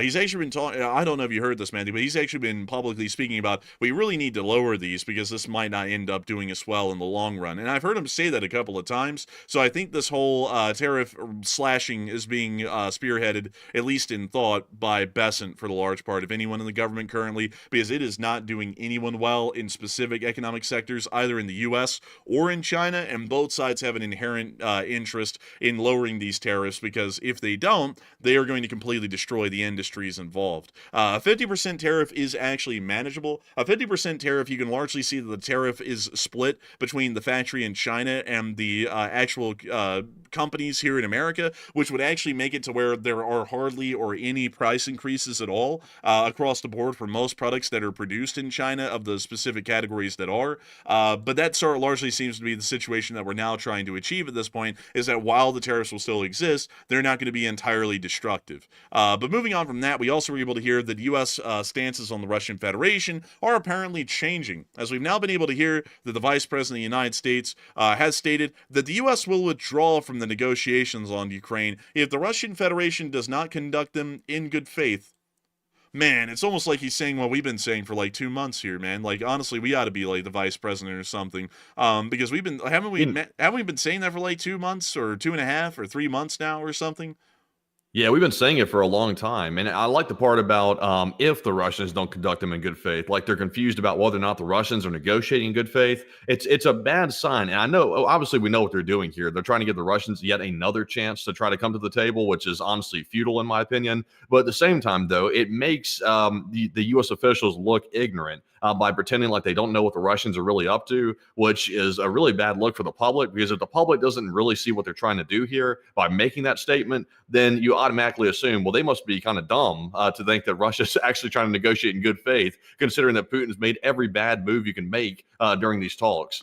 Yeah, and we've been saying here on the channel, we got to toot our whistle on this one, for 2.5 months, we've been like, the Russians are not operating on a concept of good faith, and they're not at all conducting anything to show that they would be operating in good faith. So now we're finally getting a note from the vice president, hey, wait a minute, they might not be operating in good faith. It's like they haven't been the whole time. It's like, that's quite clear. Like, anyone with eyes can see that. But it looks like there's now going to be a decent policy shift in the government. And while I think that, honestly, this portrays the vice president like a gullible buffoon, I'm happy to see that there's a change going on, but wording it in that way, like he's still putting it up in the air whether they're, misleading us or operating in bad faith, like it's still up for debate, is a little bit annoying to me. It's like, it's quite obvious that they are. We don't have to, conduct a slow little gradual shift here. You could quite literally just say, we gave it a shot and we were trying to put our best efforts at good faith in, but they clearly aren't. I mean, if he made that statement, that would be far better than the one we're getting today, but this statement's still pretty decent because it is still showing that there's a major policy shift that's happening in the U.S. government right now on Russia. We also were able to hear that the President of the United States did have another phone call with Zelensky today, and per a Ukrainian official who stated that the phone call was ongoing,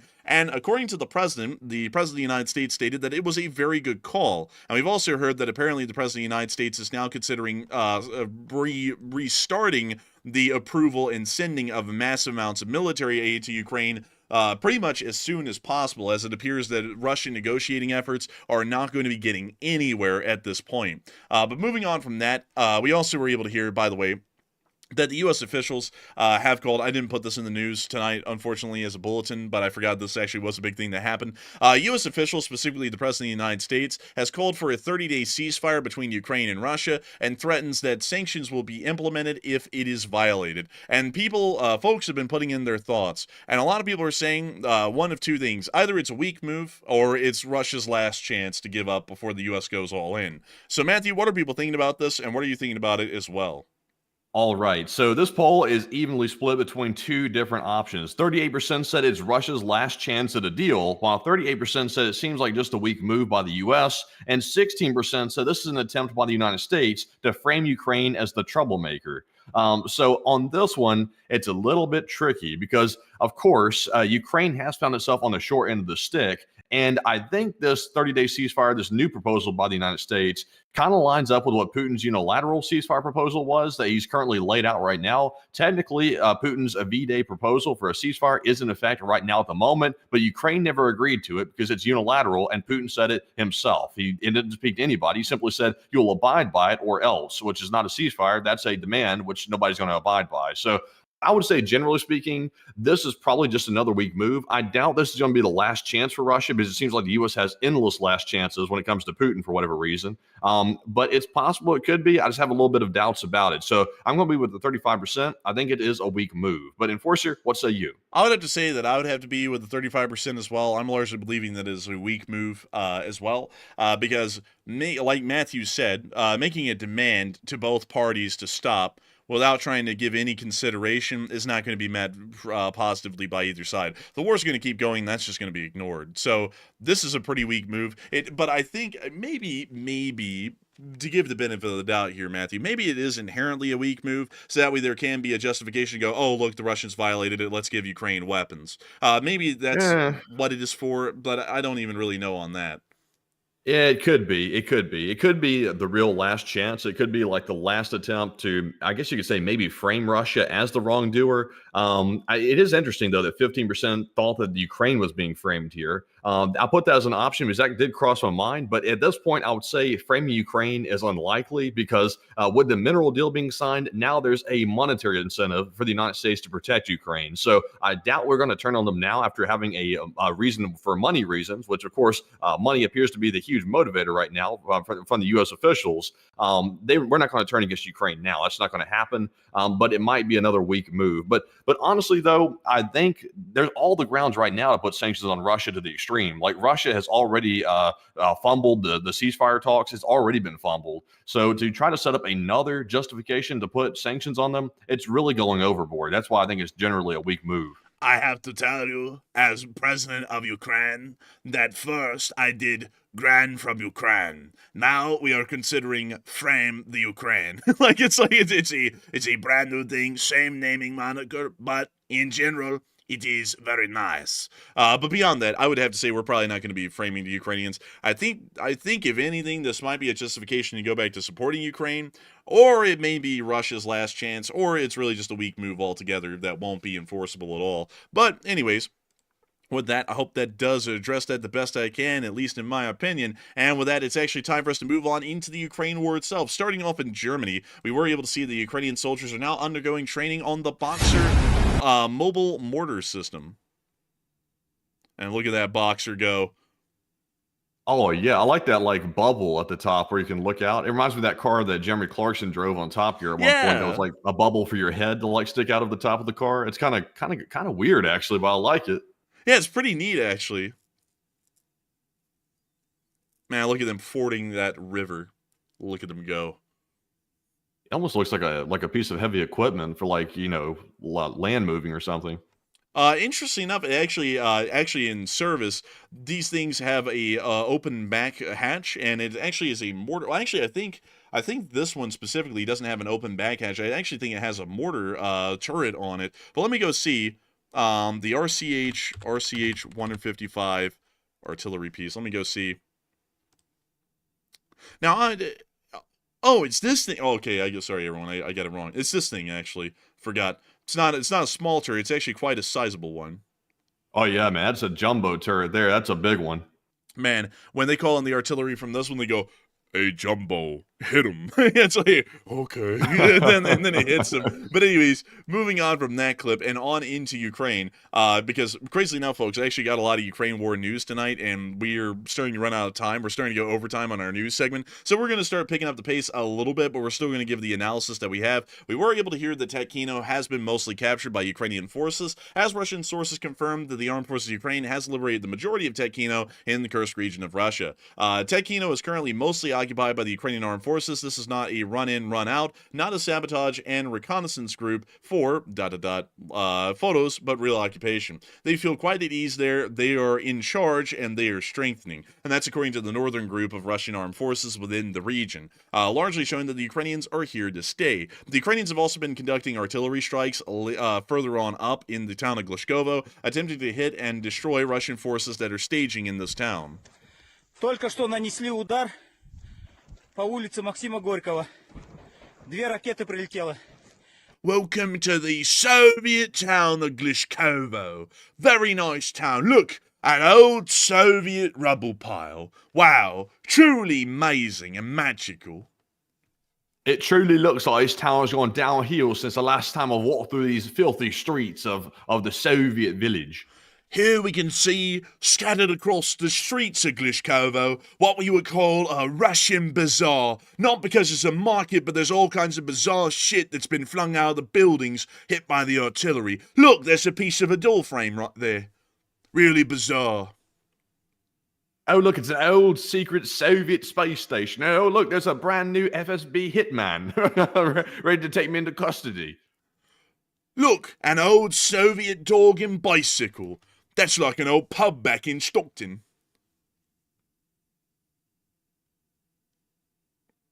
And we can see here that the devastation from the Ukrainian strike goes on for miles.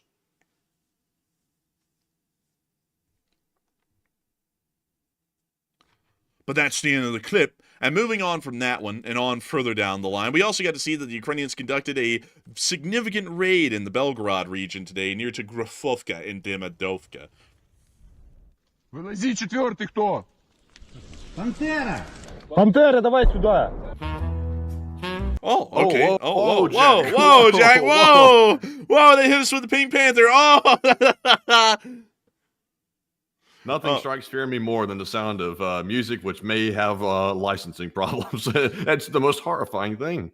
Man, honestly, man, that is actually terrifying, folks. May not be terrifying to y'all, but we could easily get content ID'd or get in serious trouble from the original creators of that music if we play it. So our reactions always seem a little bit overkill to a decent amount of people in the audience, but there's actually a good reason for it. We can see here the Ukrainians moving on through the underbrush here in Belgrade. As they get yes. Wake up and smell the litigation. Ah, yes.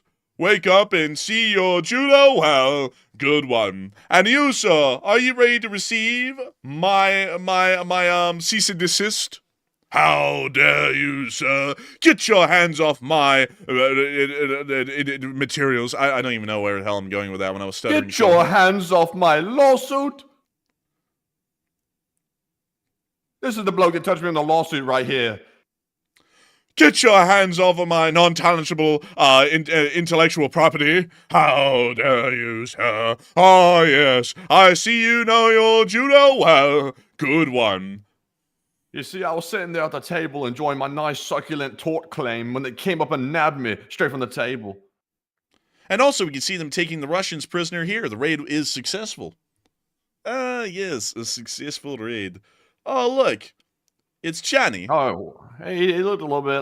He looked a little bit surprised, like he was a little bit confused.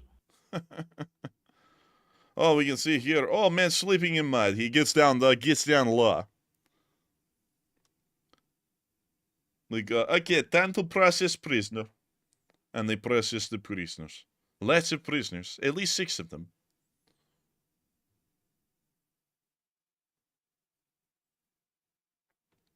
We can see here. Ukrainian special forces, they process prisoners on ground. They go, why are you here? Give us vital information. And they go, we are here because we are here. And they're like, yes, man, conscripts.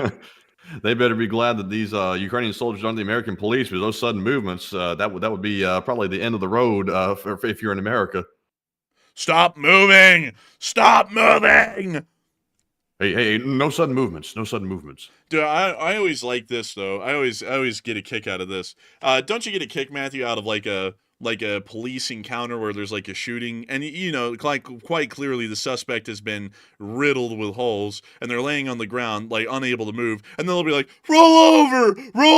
It's like he can't. It's like, bro, he's nearly dead. It's like he can't roll over. It's like that's always one that's always confused me so much, because I get it's about officer safety, but at the same time, when you know there's a puddle forming around the guy, it's like he probably isn't that much of a threat anymore. Or, you know, he's probably on his way to go meet the maker. But moving on from that and on to the next clips, we also were able to see the Russians having a little fist fight, and that was actually filmed by none other than the 3rd Brigade today through a drone. Look at this. Brawlhalla! Yeah! It's the Thunderdome people. Thunderdome Ukraine! And they're going for it. Holy this moly, is sanctioned folks. sanctioned by the Russian Committee for fist brawling. Dude, one of them pulled out the steel chair. Oh, bro, he's got a stick. Oh my God, he got a giant stick and beat the other guy, and he went running. Oh, he won. That's a wimp. That's a wimp. Man, he was a wimp, but he did technically win. The other guy ran off. But honestly, dude, it's like, why in the world are you going to initiate a fist fight with your bare hands and then move on to using a giant stick? It's like, that's honestly a really douche thing. Meanwhile, we also got to see the donkey transports that the Russians are still using. A truly beast of burden. Look at it hauling that burden. Oh, it's giving up. It's not wanting to go. And it's still going, but you can tell it doesn't really want to. Probably because that bag is hanging down under its legs, and it's not really that fun to wander around like that. Oh, this guy's gonna get the crap kicked out of him. Oh, the artillery's landing, and the donkey's had it. It dropped the shit, and it's going. Like, dude, man, I think the Russians took off quicker than the donkey did. Bro, the donkey was pretty nonchalant about the whole thing. The Russians were like, "Oh my god, oh my god." Let's watch that again.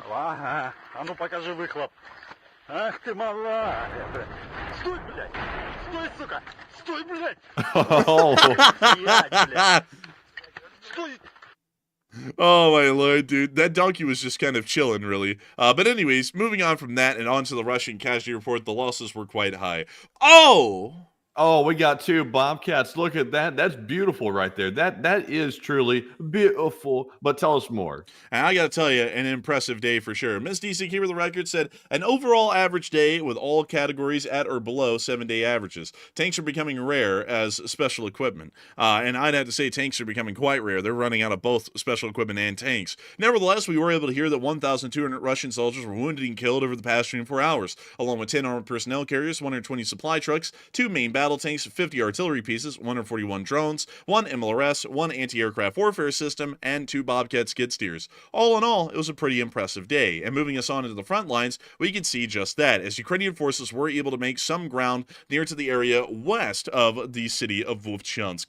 We were able to see that the Ukrainians are also continuing to advance near to the area of Novi Putbled, as they continue to try and take ground in this area as well. Meanwhile, we also got to see the city of Vovchansk as well, once again, completely leveled. This is actually nothing too new. We've actually shown this about 9 times on the channel before, but we want to remind you all what the Russian war in Ukraine is really bringing to the cities that become the active battlefields. Moving on out of Vovchansk and further on down towards Kremenna, we also got to see a Russian grid system and artillery being destroyed. Take a look at this. It's a Kremenna D30 bullet. They hit it very hard with a FPV drone, blow it to pieces. Very nice. We can see here another artillery system in bunker. They call this one the D20, and the Ukrainians are about to give it the D. And there we go. They just gave it to the rest in pieces, please. Here we can see the Russian D20 sitting in the field attempting to find a good meal. But unfortunately, it became the meal in return. Here we can see another Russian D30 also being plastered by its Ukrainian predators. We can also see more clips of the Russians attempting to try and find safe refuge near to the forested tree lines of the fields.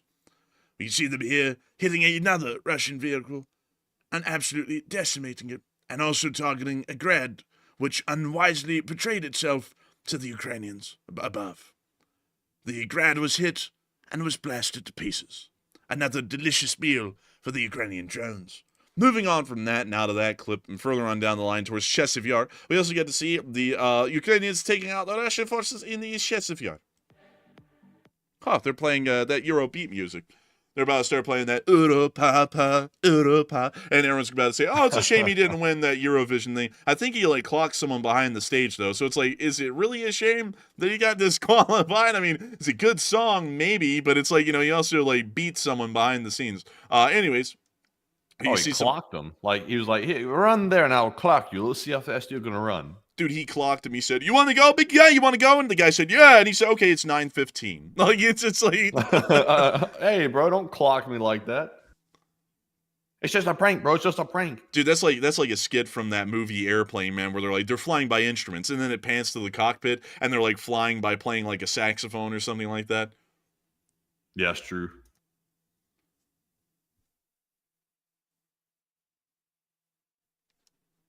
And we see them here once again getting another Russian building. And also, Avari Mandabratis did ask a question. Why do you stop using deep state maps? There's hardly any frontline changes worth noting because they're so small. So we pretty much removed that because it added about an additional 10 to 15 minutes per show each night. So we decided to cut it out so that we could spend another 10 to 15 minutes adding in more news from around the world. So that's largely why we don't show the deep state map anymore. But with that, that's the end of the clip. And moving on from that and on into our next clips further down the line towards Toretsk, we also get to see some Russian artillery also getting destroyed in this area as well. Is the hit the D-20? Oh, and they got it dead on the nail. Whoa. Holy moly, the counter battery was strong with this one. Oh, we got a skeleton down there lighting up a SIG. That's an interesting kind of a meme. We can also see them here hitting another artillery piece. The good news is you don't have to worry about cancer anymore. Man, unless if it's bone cancer. Ah! But if he's already dead, it doesn't matter. His bones can be rotten. But he needs his bones, for he's the bone man. Oh, look, there's a thing popping up on the screen. Man, there's honestly a lot of dank memes in this clip. Dude, all they're missing is that Markiplier picture where they, like, photoshopped and it kind of looked like Lord Farquaad, and then it just had an E below it, and the whole thing was deep fried. They're just missing a meme like that, and this would be, like, 2017 all over again. Yeah, the Ukrainians are like that guy I used to know in high school that went around with CDs he was selling that was, like, called Dank Memes and Broken Dreams, and it was like a mixtape. Was there really someone that did that at our high school? Yes. Yes. What? Really? Yes. And he didn't ask me to buy one?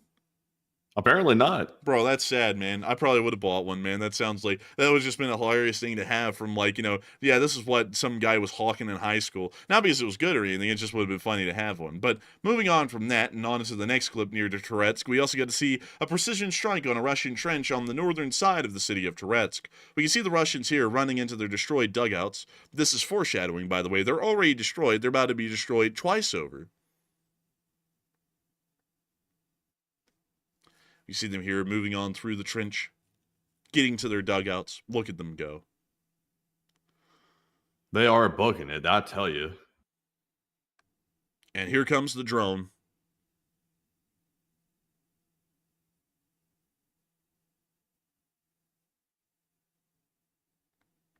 And it's lining itself up, getting ready for that nice dive into the trench. And here it goes, fellas. It's going on in. Well, bam. The Ukrainians aren't much for manual labor, but they don't mind digging ditches from time to time. Man, I'll tell you something, man. The Russians, the Ukrainians aren't into manual labor, but the Russians are, and they always end up digging their graves.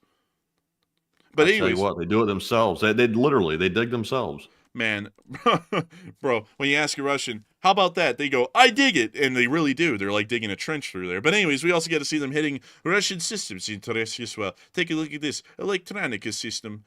Drones. Also, they hit that drone right there. They got stuck on a clothesline. We can also see here, another drone also getting hit as well. This was a Bila.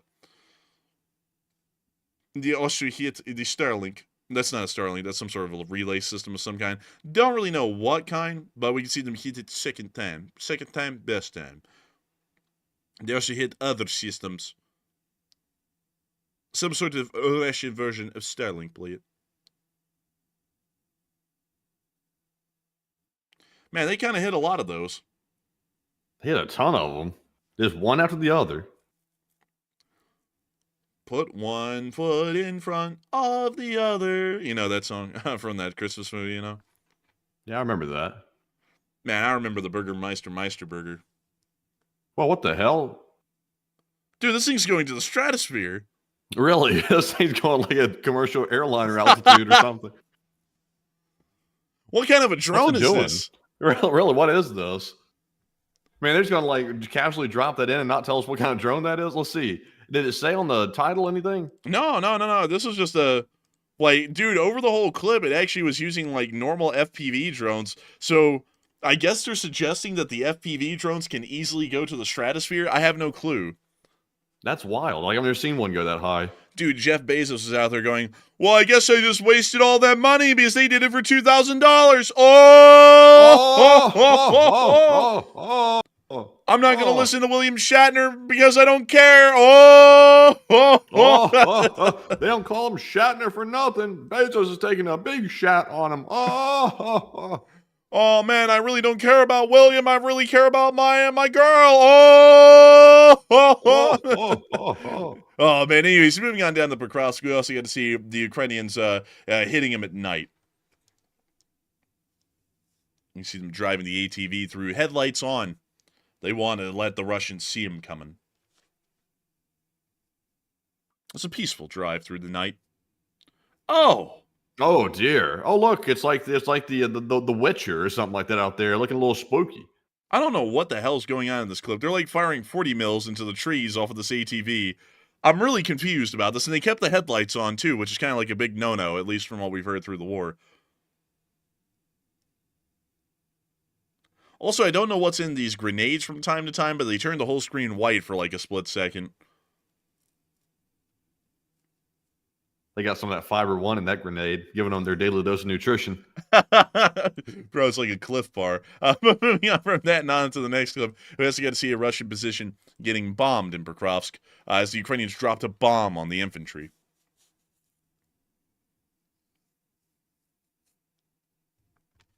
Look at that. What a wonderful sight. What a wonderful place. What a wonderful world.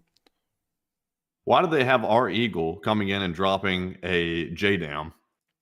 Because, bro, hail, snow, sleet, or shine, the post office is dropping bombs on the Russians. So a pretty impressive one. But moving on from that and down to Kurakovo, we also got to see them destroying a Guz-69. Nice. Okay, they're playing rock, so we're going to mute that, but there's the Guz. We can see it's an old-style Guz. Look, an old Soviet Guz. And that thing got cooked. Man, it got fried. Moving on from that clip, dude, call the Russians fry cooks because they cook like they're fry. But we also got to see them hitting a Russian tank here as well, down near the area.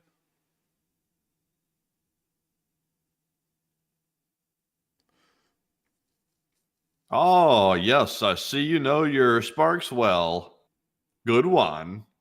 And you, sir, are you ready to receive my weak engine bay? How dare you, sir? Get your hands off my engine bay. And that's where the Ukrainians hit them every time. Right at the bottom of the turret where the turret ring is, or right on the engine bay. The most effective spots to hit them because the armor's the weakest. Moving on from that and out of that area, it's now time for us to move all the way down to Kherson. So we were able to see the Russians getting bombed down here. Take a gander. Look, it's Russians. They shouldn't be like this, grouped up outside of a building. That's not wise. It was a mistake, and the hungry Ukrainian MiG-29 will make them pay for their hubris. There goes the bombs. And y'all know what's coming next, don't you? Y'all know what's coming next. It's the impacts. Oh! They're gone. they are gone. That was right on target, too. Very good targeting. Man, the Ukrainians might be getting a little bit of Israeli in them with the kind of ordnance they're dropping on them these days. This is the type of ordnance you drop when you sign a mineral deal. Now that we've gotten that gravy, we hit them hard. Like, we hit them really hard. But moving on from that clip and on out of the frontline news and the reports from this area, it's now time for us to go up to Kyiv to cover the speech from President Volodymyr Zelensky here on Victory Day. Because y'all have heard that Victory Day is tomorrow, on the 9th of May. But the reality is that for the Western world, Victory in Europe Day is the 8th of May. It's because the actual unconditional surrender of Nazi Germany was actually signed and ratified on the 8th of May. The reason why the Russians celebrate it on the 9th of May is because they didn't recognize Germany's unconditional surrender because the Soviet officer that accepted the surrender, according to the Soviets, wasn't a high enough rank. So they forced the Germans to go through another unconditional surrender signing with a higher up Russian officer, well, Soviet officer, the next day on the 9th of May. So, a happy Victory in Europe Day to everyone here on the stream tonight. I forgot to mention that the whole time, but Zelensky is also going to give a couple of words about the lies that May 9th, the Victory Day, is built up on. So, without further adu, here is the speech. I'll make sure to turn on the English subtitles here really quickly, folks, because there's a desperate need for that. He doesn't speak, English. He speaks Ukrainian. So, without further ado, here is the speech. Peach! Bitch!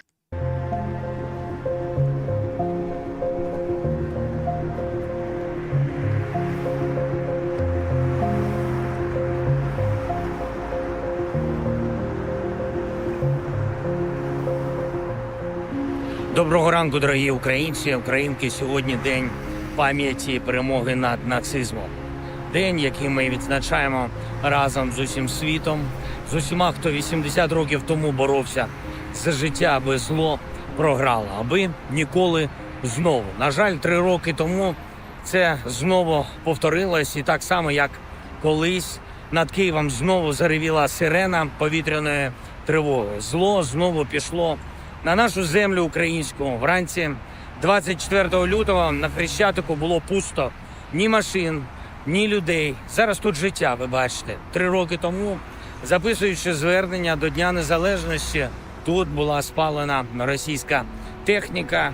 І тільки такий парад зло може отримати тут, де сьогодні панує наше бажання жити, бути. Сьогодні тут українці, тут українки йдуть своїми вулицями, під своїми прапорами завдяки своїм героям, нашим воїнам, хто захищає країну зараз по всій лінії фронту, далеко від свого дому, аби це життя було можливим. Хтось поспішає, хтось просто гуляє, готує каву, робить свою роботу. Хтось везе автівку на фронт, хтось їде по справах працювати на благо людей, а хтось іде по центру свого міста, свого містечка і чує «дякую». Це так важливо. Дякую для них, для воїнів. Таке важливе, таке потрібне у ці кілька днів, що вони мають, аби перевести подих трішки. А далі продовжувати свою службу Україні, щоб продовжувалось життя в Україні. Всюди, в Києві, у Львові, в Дніпрі, в Харкові, в Одесі, в усій країні, яка живе, щоб боротись і бореться, щоб жити. І це відповідь на питання, чому зло обов'язково програє, і в чому взагалі різниця між ними в Росії і нами. Цю різницю Росія показує кожного 9 травня. Різницю між життям на Майдані Незалежності і парадом страху на Красній площі. Колони з танків, маршируючі коробки вбивць, перевдягнута масовка, напівживі обличчя, які звисока прийматимуть цю ходу. Секта під назвою «Можем повторити». Ви повторили все те зло. Україна це бачила, весь світ це побачив. Завтра про звірства нацистів буде говорити організатор братських могил у Бучі. І про блокаду Ленінграду казатимуть саме ті, хто влаштував блокаду Маріуполя. Буде парад цинізму. Інакше просто не назвеш. Парад жовчі, брехні. Так, ніби не десятки держав-союзників, а особисто Путін перемагав нацизм, наче він своїми руками підіймав прапор перемоги над Рейхстагом у Берліні. Слава Богу, Україна вирвалася з цього болота. Слава Богу, Україна не забула, що 80 років тому з нацизмом боролись десятки народів і понад 8 мільйонів українців, на жаль, загинули в цій боротьбі.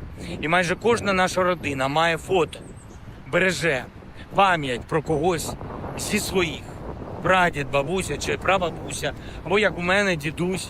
І ті з нас, хто состав ще живих ветеранів Другої світової, пам'ятають, як вони тихо, скромно збирались, без романтики, без пафосу, згадуючи той час, як вони завжди підіймали тост, нехай не буде війни. І майже кожна українська родина сьогодні має героя, який боровся чи бореться з новим злом, бореться за нашу Україну, наш Київ, за всі наші міста, села, за наших людей, за наше життя. І ось це дуже важливе місце пам'яті показує, чому це життя, чому Україна живе, чому вона сильна. Героям слава! Дякую дуже.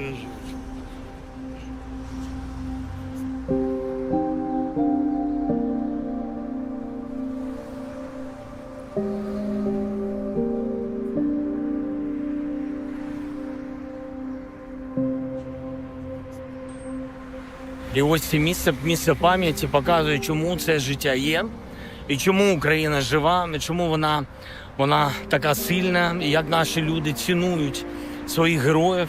Колись тут була лише табличка, просто листочок А4 і був надпис «Постав прапорець, якщо знаєш того, кого вбила Росія». Зараз тут місце народної пам'яті. І кожен прапорець, кожен портрет, кожна свічечка – це наша подяка, це наша шана. І це, ви знаєте, не монумент, зроблений за вказівкою. Це людське бажання віддати належне найкращим з українців.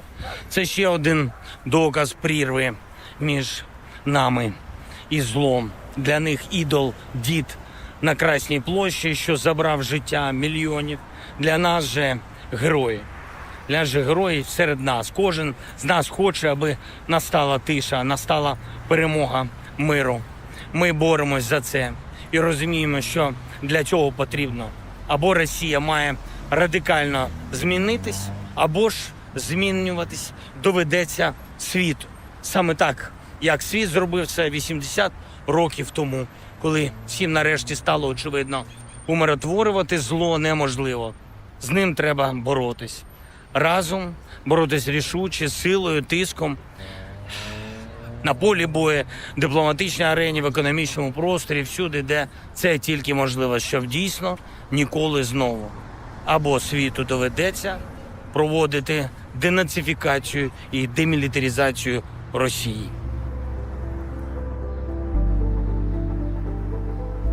Дорогі українці, 80 років тому було здобуто перемогу над нацизмом у Другій світовій війні. І цей день нагадує нам важливу закономірність. Будь-яке зло неодмінно закінчується. Будь-який окупант, врешті-решт, залишає нашу землю. Завжди життя повертається. І саме за це стоїмо сьогодні. Саме це одного дня станеться. З Днем пам'яті і перемоги над нацизмом у Другій світовій війні. Вічна пам'ять всім, хто боровся зі злом. І слава всім, хто захищає сьогодні життя. Слава Україні! And Iram Slava. And Ram Slava. And with that, I wonder how many of the people that are standing back there in the crowd are simply Ukrainian Secret Service, because I would imagine a large portion of those people, obviously not the women and children, but a huge portion of the men in the background were probably Secret Service of some sort, because that is extremely dangerous walking around like that, like he was just doing. dude, the children are actually just dwarves that were hired on as security to make it seem more convincing. Like if you try and walk past them, you just hear, hey, stop. Like you turn around, get away from him. Like it's beyond that. I gotta say, that is the end of the speech from President Volodymyr Zelensky Day. And also, that wraps up our past 24 hours of news. That's going to be moving us on into the second segment of the stream, where we get to talk to each and every single one of y'all. And boy, howdy, what a segment it's going to be. It's going to be one hell of a segment, folks, because we have been covering news for 2 hours and 5 minutes now. We had a peak viewership of 11.6 thousand people, and over the course of the stream, 72,000 people have watched so far. And we're entirely honored and appreciative to have had all of y'all here. We hope that y'all continue to stay.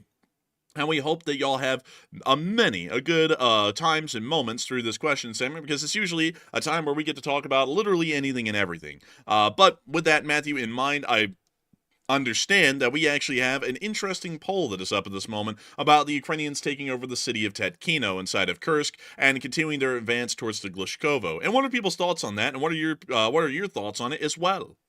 All right. So with Ukraine retaking the city of Tetkino, or at least taking the city of Tetkino in Russia's Kursk region, what are your thoughts about that? Because it looks like they're on the move once again in the Kursk region of Russia. So 64% said Russia will have another Kursk crisis, while 16% said Russia will regroup and maintain Kursk, and 12% said it seems like a 50-50 chance.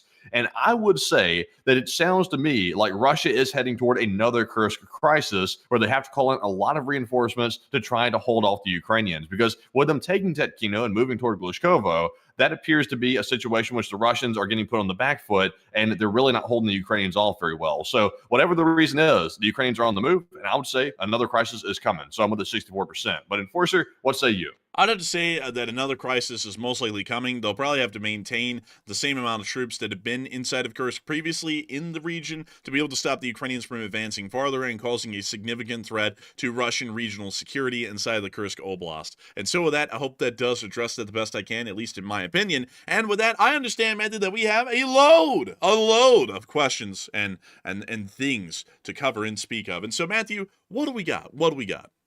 All right, so let's jump us right into our super chat segment of our last part of the stream here, the last question segment. And our first one is an extremely generous, largest super chat of the night from Enforcer is Thy Goat, who puts in a $200 donation, and that's massive support once again. And huge thanks to you, Enforcer is Thy Goat, for that support. And also, what a username, I must say myself. And also, huge thanks for helping to keep the channel running with that massive support. And I do not see a comment attached to it, sadly, so there's nothing to address. But Enforcer, what say you? What a username. Enforcer is Thy Goat. That's a very kind praise of you right there to make that your entire account name. And I also got to thank you for the insanely massive support, because you're helping us to actually keep this thing running day in and day out, so that way we can keep being on air, so that way you can keep thinking that we're the goats. That was an amazingly kind thing of you right there. I got to thank you so much once again for the support. You didn't throw in a comment, but it means a massive deal to us. It means a great deal to us as well, because it helps us to be able to keep the lights on and keep doing this as our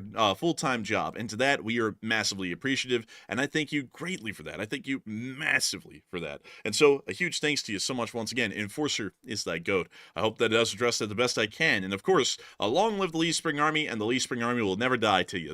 And so with that, we are on to the next one. All right, so moving on from Enforcer is Thy Goat's massive super chat, we're now moving on to our next very generous super chat, which goes to Richard McGurl, who puts in a 50 as well. And thank you very much, Richard, for that $50 support, and we do appreciate that very, very much. And Richard says, what's the strength and equipment difference between Pakistan's Navy and the Indian Navy? Oh, that's a good question. I actually don't know. Let's go look at the Pakistani Navy. Actually, they have a pretty cool little symbol right there for their Navy. Yeah, it's not too bad looking. Yeah, it's not too, compared to like Iran's, it's not, it's actually great looking, like, at least in my opinion. But let us see here. Let us see. I just heard you sneeze in the other room, Matthew. Man, good job on muting the mic. Yeah, I pressed the mute button because I was trying to hide it. That's why I pressed the mute button. So Matthew went quiet there for a second. I heard right outside. I heard, I was like, dang, bro. I was like, oh my goodness. But let's see here. This is the Pakistani Navy. So they have these submarines, which appear to be French, actually. They are French, so very interesting there. Dude, it's interesting to see that French equipment exists on both sides. French submarines are used by Pakistan. French aircraft are used by India. Very interesting kind of a thing with that. But beyond that, it also appears, at least in service vessels, that the largest ship they have is actually what appears to be a frigate, which is this one. Interesting. That's not too bad looking of a ship. It looks pretty clean. It's Chinese. Oh, that changes the like equation altogether. Like, this thing looks terrible. This is also one of their larger vessels. Once again, Chinese. And also, they have one Oliver Hazard Perry from America. That's interesting. Beyond that, though, it doesn't really appear that they have a large navy. They also have some corvettes. They have the Babu class, which we can see right here. That's actually the Babur class, but They also have the Tillamook class, which we can see right here as well. And they also have the Hazmat class, which there isn't even a picture of. They also have the Osmod, yes. That's like the Chechen group, kind of. Akhmat. But anyways, let's go look at the Indian Navy. So, they have quite a large number of submarines, a far larger number than Pakistan has by far. They also have... Oh, shoot, that's where the aircraft carrier went. It went to India. Okay, all right. So this is the Kiev class INS Verkhneyadze, which was sold to them by Russia and commissioned in 2013, which technically was their first aircraft carrier. It's not really an aircraft carrier in the conventional sense, but they refitted it to be one. They also have the Vikrant class, which is also right here as well, which I honestly say is pretty ugly looking, because of the bridge superstructure. I don't like it. looks bad, but that's their second aircraft carrier. So Pakistan has no aircraft carriers. India has technically two. They also have a LHD, which Pakistan does not have. They also have some landing ship tanks, which Pakistan also doesn't have. They also have destroyers. So already, India is doing way more in firepower at sea than Pakistan ever could, because Pakistan's largest ship is a frigate. India's largest ship is an aircraft carrier. Also, on top of that, they have a large amount of destroyers. We can see that all of them have largely an Indian origin. This one, that's all right. They also have the Colt. That's actually getting a little bit blasphemous. They also have the Delhi class, which looks fairly conventional, really. And then they also have the Rajput class, which is purchased from the Chinese. Nevertheless, we also got to see that they have a large amount of frigates as well. They also have a large amount of corvettes. So in general, in terms of naval firepower, India is going to be beating them out by far, at least just from a basic how many ships does both sides have, and not getting into the qualities of their radar systems, weapon systems, decoys, crew complements, training, and all the other kind of qualitative things that would really show which navy is better off. Just in sheer number, India should be far better off than Pakistan in a naval engagement. And so with that, I hope that does address that the best I can, at least in my opinion. And a huge thanks to you once again for the support and help with this channel to keep on running. And with that, we are on to the next one. All right, and our next one goes to none other than BC Skyman, the channel legend who puts in a $50 donation, and a huge shout out to BC for the support and also being with us again tonight. He says he was here last night as well, but he fell asleep toward the end of the stream. And I said, BC, how do you fall asleep during the middle of this chaos going on around the world? Like, it's crazy. I couldn't fall asleep to this. It would cause chaos in my head before I went to sleep. But nonetheless, all jokes aside, thank you very much, BC, for that $50 support, and we do appreciate that. But Enforcer, what say you? Dude, BC Skyman is an absolute juggernaut. Someone could come up to him in the streets and be like, people are dying in India and in Iran and in Ukraine, and how do you sleep at night knowing this soundly? It's like, man, BC Skyman is a legend for that. I actually respect that greatly, BC Skyman, because I'll be honest with you, sleep is more important than breaking news sometimes, especially with the amount of sleep I've been getting lately. I can get behind that 100%. I do thank you for the massive support and help with this channel to keep on running once again, BC Skyman. You didn't throw in a comment tonight, but I know you'd have nothing but good things to say. And also, I gotta say, I completely understand, because for the first time in a while, I was telling Matthew today, I actually got a lot of sleep last night, about 8 hours worth. And that's to some people that might be a normal amount, but for me that's actually a lot. Because recently, for a couple of weeks, I've only been able to get about 4 or 5 hours of sleep a night, and I don't really know why, but that's just kind of been the running theme. So finally, it looks like that's over with, and I'm able to get a normal amount of sleep again. So pretty happy with that. So I completely get you dozing off, BC Sky, because if you have as rough a time getting sleep as I have for the past few weeks, I would completely understand that. But still, huge thanks to you so much once again. Hope that does address that well. And with that, we are on to the next one. And our next super chat goes to Waba, another longtime viewer, and thank you very much, Waba, for that $20 support and helping to get the channel running. And he said, back on the coffee fund.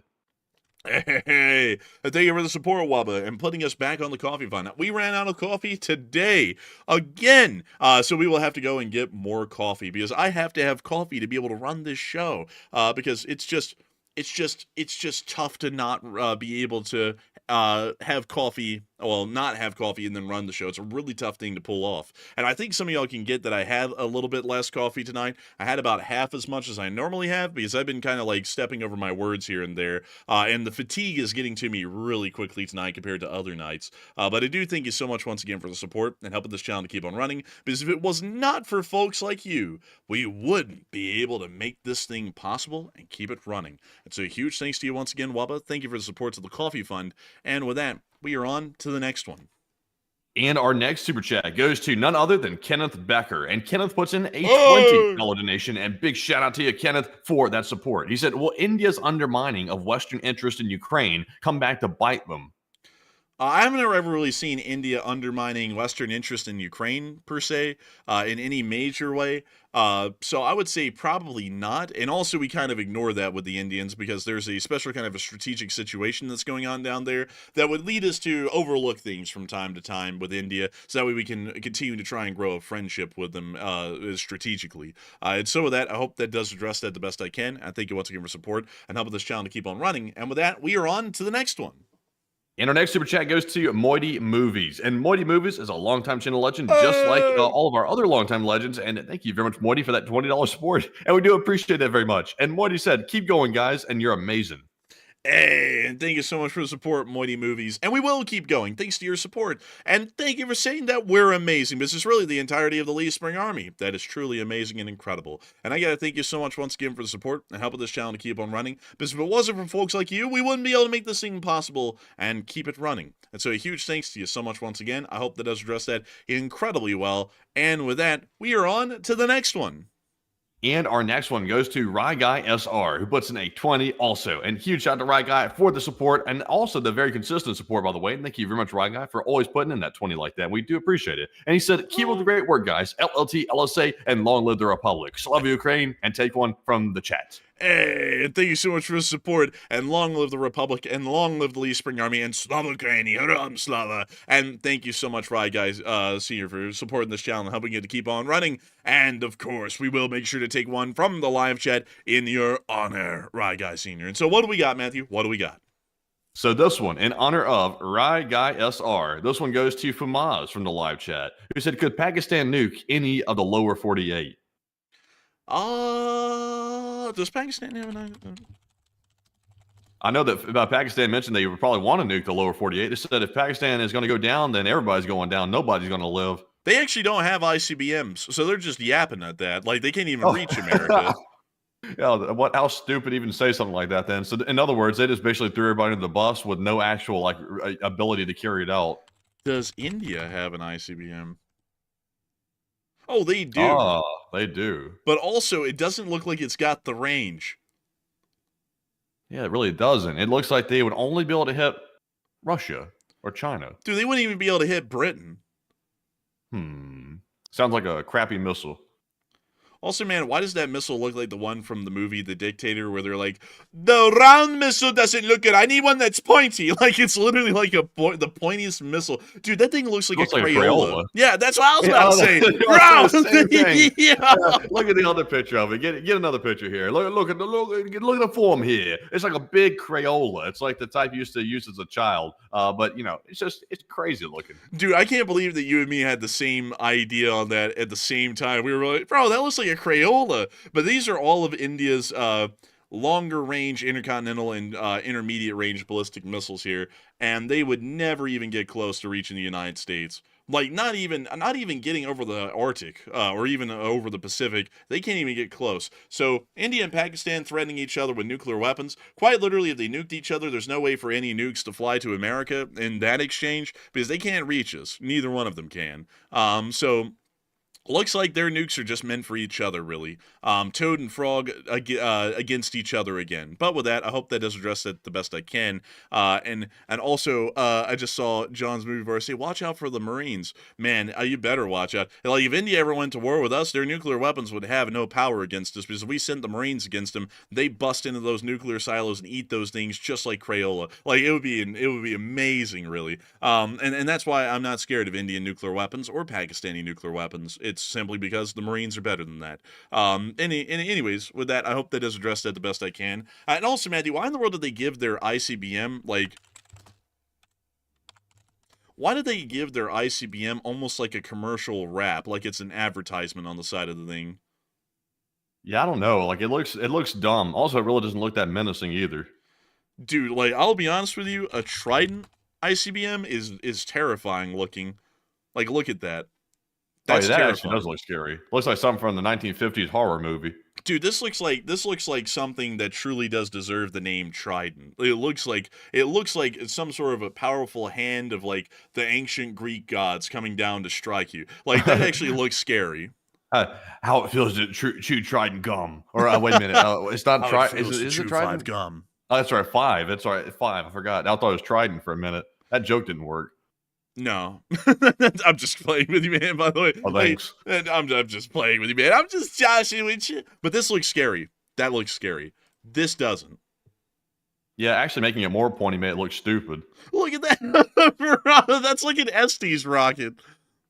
Look, it's too short, and it's not long enough either. This thing is just honestly goofy, man. What is this one? Oh, that is the longer one right there. Bro, that's the long body version. Man, so yeah. Dude, you said they need to make it longer, and they already had a long one. So let's look at all of these, because apparently these are all of them. So we have a big AIM-120 pretty much, and then we have the BrahMos, and then we also have the Prithvi 2, which is like a really stubbier version of this. They also have the Agni 1, which they made into like a barbershop pole in front of an old barbershop. They also have the Nirbai cruise missile, the Agni 2, which is the long boy that you just saw. Actually, it's Agni 4 that you just saw. Then they have the Agni 3, and then they have the Agni 5, which is the really big one that looks like the Crayola. So, I gotta be honest with you, man. These nuclear weapons, they're not really selling me. I'll be entirely honest. They will not find and they will not punish anybody. We will find, maybe track, and not punish anybody because we do not have the range. But anyways, with that, I hope that does address that well. And it appears, folks, that the nuclear scare about India and Pakistan, while they're nuclear armed, is really just for each other, more so than everyone in the world. So when Pakistan runs their mouth, remember, folks, they don't even have an ICBM, and India's ICBM still can't reach us. So with that, here on to the next one. All right, and our next one goes to MJ, who puts in a $10 donation, and Shimon, ow! MJ puts in a $10 donation. What? And thank you very much for the $10 support. Are you good? Bro, are you all right? What the hell was that? I was trying to do the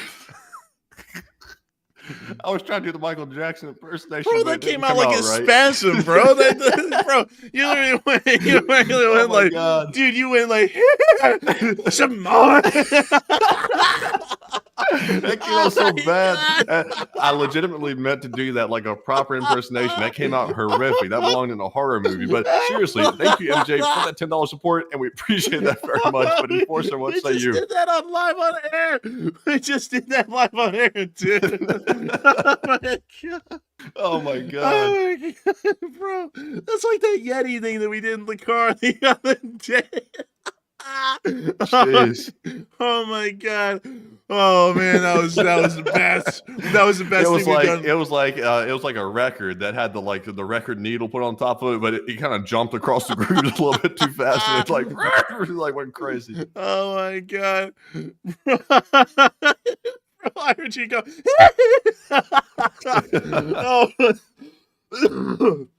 Oh my god! I'm about to cough a lung up like a 9mm going straight through it. But anyways, I do thank you so much for the support and helping this channel to keep on running.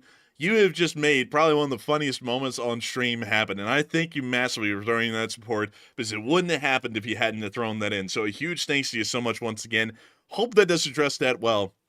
And I gotta tell y'all something, folks. Something that was hilarious that happened yesterday. So we went out to go get some food together, and while we were coming back with the food, there's this thing. We make fun of all cartoons. We make fun of everything off air. We don't really do it a lot here on air, but well, actually, we do it. Well, I do it a decent bit on air, but we don't hardly do it as much as we do it off air. So we make fun of the old Johnny Quest cartoon, and specifically this one episode where there was a Yeti in it, and at any given moment, we'll just out of the blue go, "Look, the Yeti," and like that will be it. So we were coming back in the car the other day, and Matthew and me were chit-chatting about something, and we were like, oh yeah, they're going to be, like, we were actually talking about the India war. We were like, oh yeah, it's going to be a tough battle up there in Jammu and Kashmir. They're going to be fighting in the Himalayas. And then I said, look, the Yeti. And then Matthew just like opened his mouth and put out the most perfect scream that the Yeti made in the cartoon that I ever heard. Like, it was literally pitch perfect in every way. And I looked over, and his mouth was like wide open, and his tongue was like flapping like you see in the cartoons, and it was loud. It like shook the windows and everything,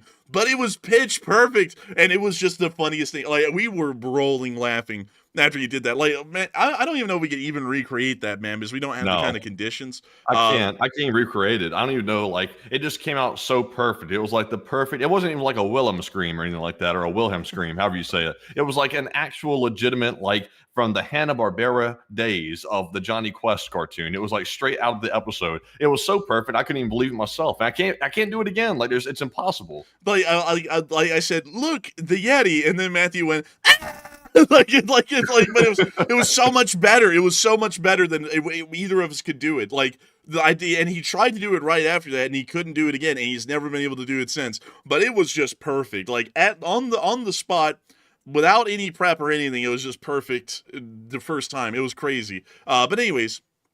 With that, I hope that addresses that well. Another funny thing like that happened the other day. But honestly, man, it's man, I'm telling you, that was a hilarious one that you did right there, dude. Don't be ashamed of that. That was comedy gold. That was gold, Jerry. You thought I was ashamed? No, I didn't think you were ashamed. But also, Matthew, I don't know if you saw this earlier. We were laughing so hard. I saw it, and then I was like, I cannot go without saying this, man. We had an Indian bot come in, Srijith Rajasekaran said, "These guys are making jokes about Indian nukes cannot reach the U.S. Amazing analysis."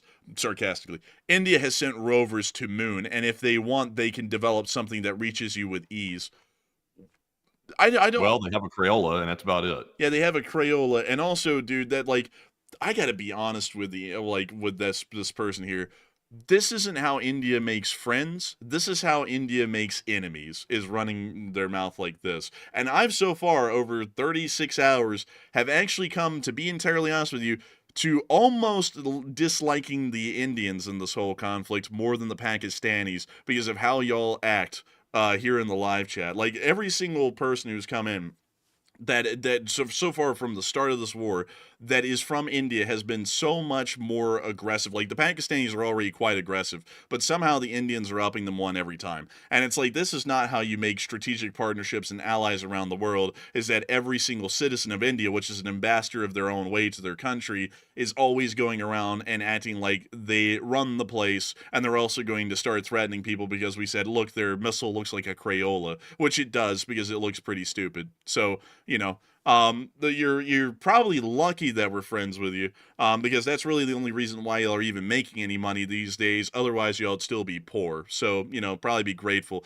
At least say thank you. That's all I'm saying. But anyways, with that, I hope that addresses that the best I can. Really interesting one though, because it's always happening these days, man. And of course, I just want to say that when we're joking around, don't take it seriously. I know India's got this whole thing where they're saying that every year they're going to become a superpower and then they don't. But, you know, don't take it seriously because it's a joke. And that's what comedy is. Maybe that's outlawed in India. I don't know. But here in America, it's a free country. So we say whatever we want. And your missile looks like a Crayola. So with that, we are on to the next one. And in India and Pakistan need to settle the hell down because they're escalating this thing so like rapidly and out of control. It doesn't even really make any sense because it's like what Pakistan did in India was obviously bad, but India's overreacted, if I'm being perfectly honest, and Pakistan is acting like a fool by not backing down and realizing that they were the ones in the wrong. Like both countries are acting like idiots, and that's what's causing us to get really out of control and spiral out of control because they're not using common sense. And look at this guy, man. He's got about as much sense as the leaders of India and Pakistan combined. Said, thank you for what, 200 years of British plunder? We're not even British. We're talking about be thankful for America even having your ass and giving you some jobs. Like, you know, you could be, instead of sitting in a sweatshop making a t-shirt, y'all could have no jobs and have no money. You know, y'all could be just, you know, working the fields like it was the case up until about 20 years ago. So, you know, all I'm saying is maybe be a little bit appreciative that America's trying to be your strategic partner instead of acting like you're going to spit in the face of everyone in the world like India's the greatest thing. Because if you want to see how great you are, we can stop having any kind of relations with y'all just because y'all are assholes, and then we'll see how far India goes, and it won't be far. So with that, hope that does address that well. And with that, we are on to the next one. And our next one here goes to Andrew Myers, who puts in a $10 donation. And thank you very much, Andrew, for that $10 support. And they said, thank you for the hard work behind the facts. And does Karachi face significant danger from India's Navy, given its size and the amount of fanatical national pride on each side? I would say yes. At this point, I think that really anything's under threat, especially if a quote-unquote live fire exercise is being conducted anywhere. It's highly possible that may be a prelude to a strike. And considering that Karachi is a major port for Pakistan, it is quite possible that it is being eyeballed as a serious target for the Republic of India to strike and attempt to knock out, or even blockade. And so with that, I hope that does address that at least the best I can, in my opinion, because if it wasn't for folks like you, we wouldn't be able to make this channel possible and keep it rolling. And I got to thank you so much once again, because if it wasn't for folks like you, we wouldn't be able to make this thing a reality. And so with that, we are on to the next one. And the next one goes to Right Saloom. Excuse me, goodness. Who puts in an $8 donation. And thank you very much, Right, for that support. They said, all my 3 ever super chats been to the Enforcer channel. No coffee made from the snow. Land down under. And I'm going to thank you for your support and helping us to keep making our coffee made of snow. Because if it wasn't for folks like you, we wouldn't be able to make this channel possible and keep it running. And so a massive thanks to you once again for the support and helping to make this channel possible. And so with that, thank you greatly for your continued support to our channel. And we'll make sure to keep having our coffee made of snow. And we'll also make sure to eat the birds, which have mostly been eaten, except for these, which will be eaten on Tuesday. But still, a huge thanks to you once again. And with that, we are on to the next one. Also, Matthew, you know, I've just started to notice, man, everything everywhere is being renamed, you know? Like, Gulf of America, the Arabian Gulf. The Arabian Gulf's always been the Persian Gulf, right? Like, it's always been the Persian Gulf. I believe so, yeah. And then, you know, the Sea of Japan is now being called the East Sea as well. What's up with all the renaming going on these days? I don't understand it. Well, I mean, I do know, like behind 2 of them, the Gulf of Mexico and the Persian Sea or Gulf, whatever they call it. There's one fellow behind that, so we know why that's going on. But the Sea of Japan, EC, we know why that one's going on too, because those are the tensions between Korea and Japan. But it's usually renaming stuff is usually just easy way to piss people off. Like that's when somebody wants to get even or like level playing field or like jab somebody. It's like the geopolitics thing is to like rename something to piss somebody off. Yeah, with North and South, well, with the Koreas and Japan, it's because they don't like Japan, because Japan, you know, treated them like crap when they occupied the peninsula for a couple of decades. But it's like, still, it's the Sea of Japan. It's like, I'm not going to call it the East Sea. So, you know, it's like I don't know what it is with people wanting to rename everything these days, but I'm a fairly simple person, folks. I don't care what it is. I'm just going to keep calling it what it's been called. So the Persian Gulf's always going to be the Persian Gulf. You know, it's just what it's always been. So, you know, with that. And also, Butchie777 said, he'll always be Peking to me. I grew up with it being Beijing, so if they changed it back to Peking, that's one that I would be like, it was Beijing to me. So I'll keep calling it Beijing. Because whatever I was born, like for me, whatever I was born with, hearing, and, you know, growing up on, that's what I just continue to call them. Because that's what they were when I was growing up, and it takes a lot of mental work to try and remember the new name, especially for me, because I, like, went around the world as I was in school, like, not traveling the world, but, you know, every time I would look at a map, and I would just memorize everything everywhere, where it was, its names, and all that kind of stuff. So it makes it really difficult for me, because I have all of this, you know, down pat, like a Rolodex to go through and find the places and know exactly where they are. So when people start renaming things like the Arabian Gulf, I don't know what that is. I know what the Persian Gulf is. I don't know what the Arabian Gulf is to go and quickly find it. And I also don't know that about the EC or the Gulf of America. So, you know, it's a thing to me, like, to explain why I have like such an obstinance to renaming anything. But anyways, with that, I hope that does address that the best I can, at least in my opinion. And with that, we are on to the next one. Also, I want to address something from the live chat. A viewer called Bruh, and they said, just curious, Enforcer Matt, what is your personal take on which side is more or less justified in their attacks between India and Pakistan?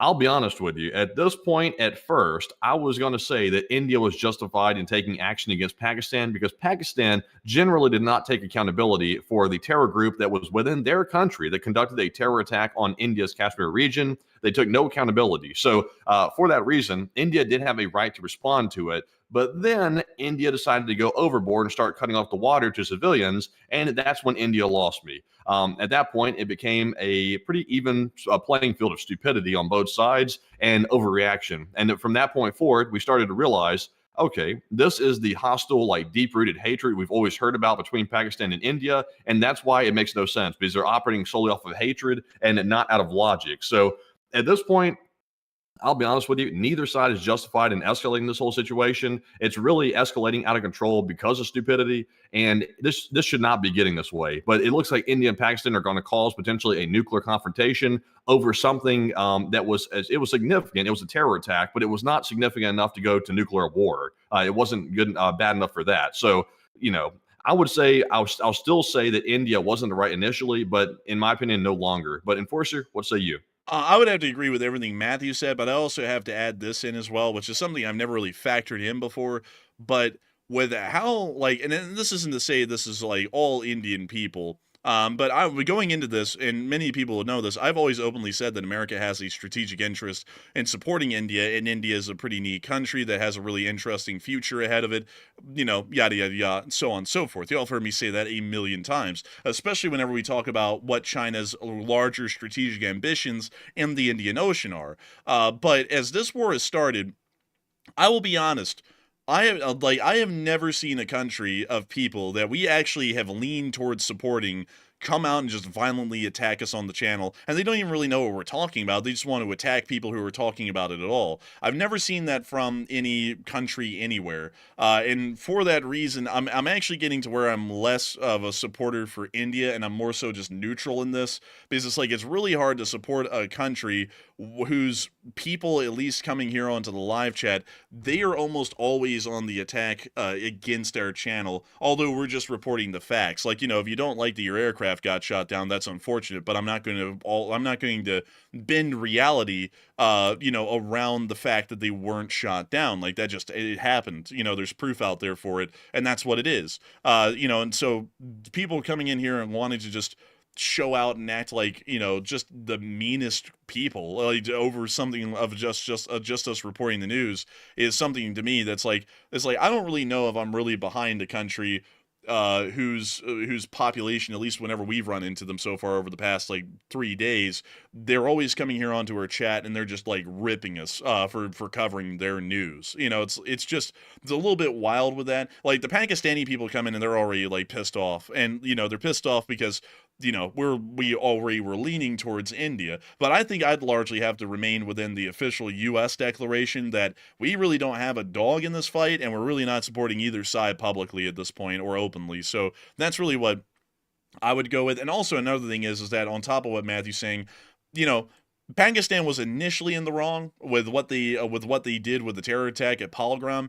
But then India upped it one. I don't even know, so Pakistan conducted an atrocity, and instead of just responding to the atrocity, now India is going to punish all of the people of Pakistan and cut off about 160 million of them of fresh water and possibly end up killing millions as a result. So it's there really isn't a right side in this conflict, because, the state of Ukraine didn't sit there and see that the Russians invaded and conducted, pretty much a slaughter of civilians in Mariupol, and then the Ukrainians said, okay, let's just immediately invade the Kursk Oblast and kill every Russian. The Ukrainians didn't do that. The Ukrainians actually operate by a set of rules that sets them above their adversary, where you go, this is a noble side. They try their best to actually follow the rules of war in every single way. On the other hand, these two countries go, 30 people died, so now let's try and kill millions. And it's just really a bizarre kind of a mindset there.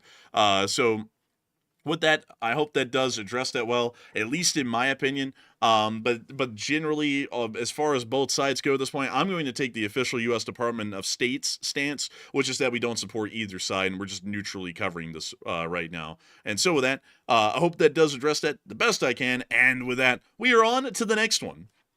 And we have a super chat. Excuse me, goodness. We have a super chat as well from LSA Sergeant Figment, who puts in a $5 donation. And thank you very much, Sarge, for that $5 support. They said, we have an American Pope. USA, USA, USA. And God bless America. And Wood Wood, Jaga Jaga. LSA, hit the like button, and that's an order. Hey, and thank you so much for the support. And I actually did hear that apparently it's going to be Pope Leo the 14th, I believe, who is now going to be the Pope. And he's the first American Pope to ever be elected as the Pope of the Catholic Church. A really interesting thing, actually. I've heard a lot of all kinds of things about him, but I hope that the Catholic Church is led well under his leadership, because it's always interesting to hear of the election of a new Pope and all of the tradition that goes around that's lasted for about as long as Christianity has, because the Catholic Church is the oldest lasting church in the entirety of Christian theology. So a very interesting thing to see that they were able to get a new pope, and a huge congratulations to all the Catholics out there for getting a new pope.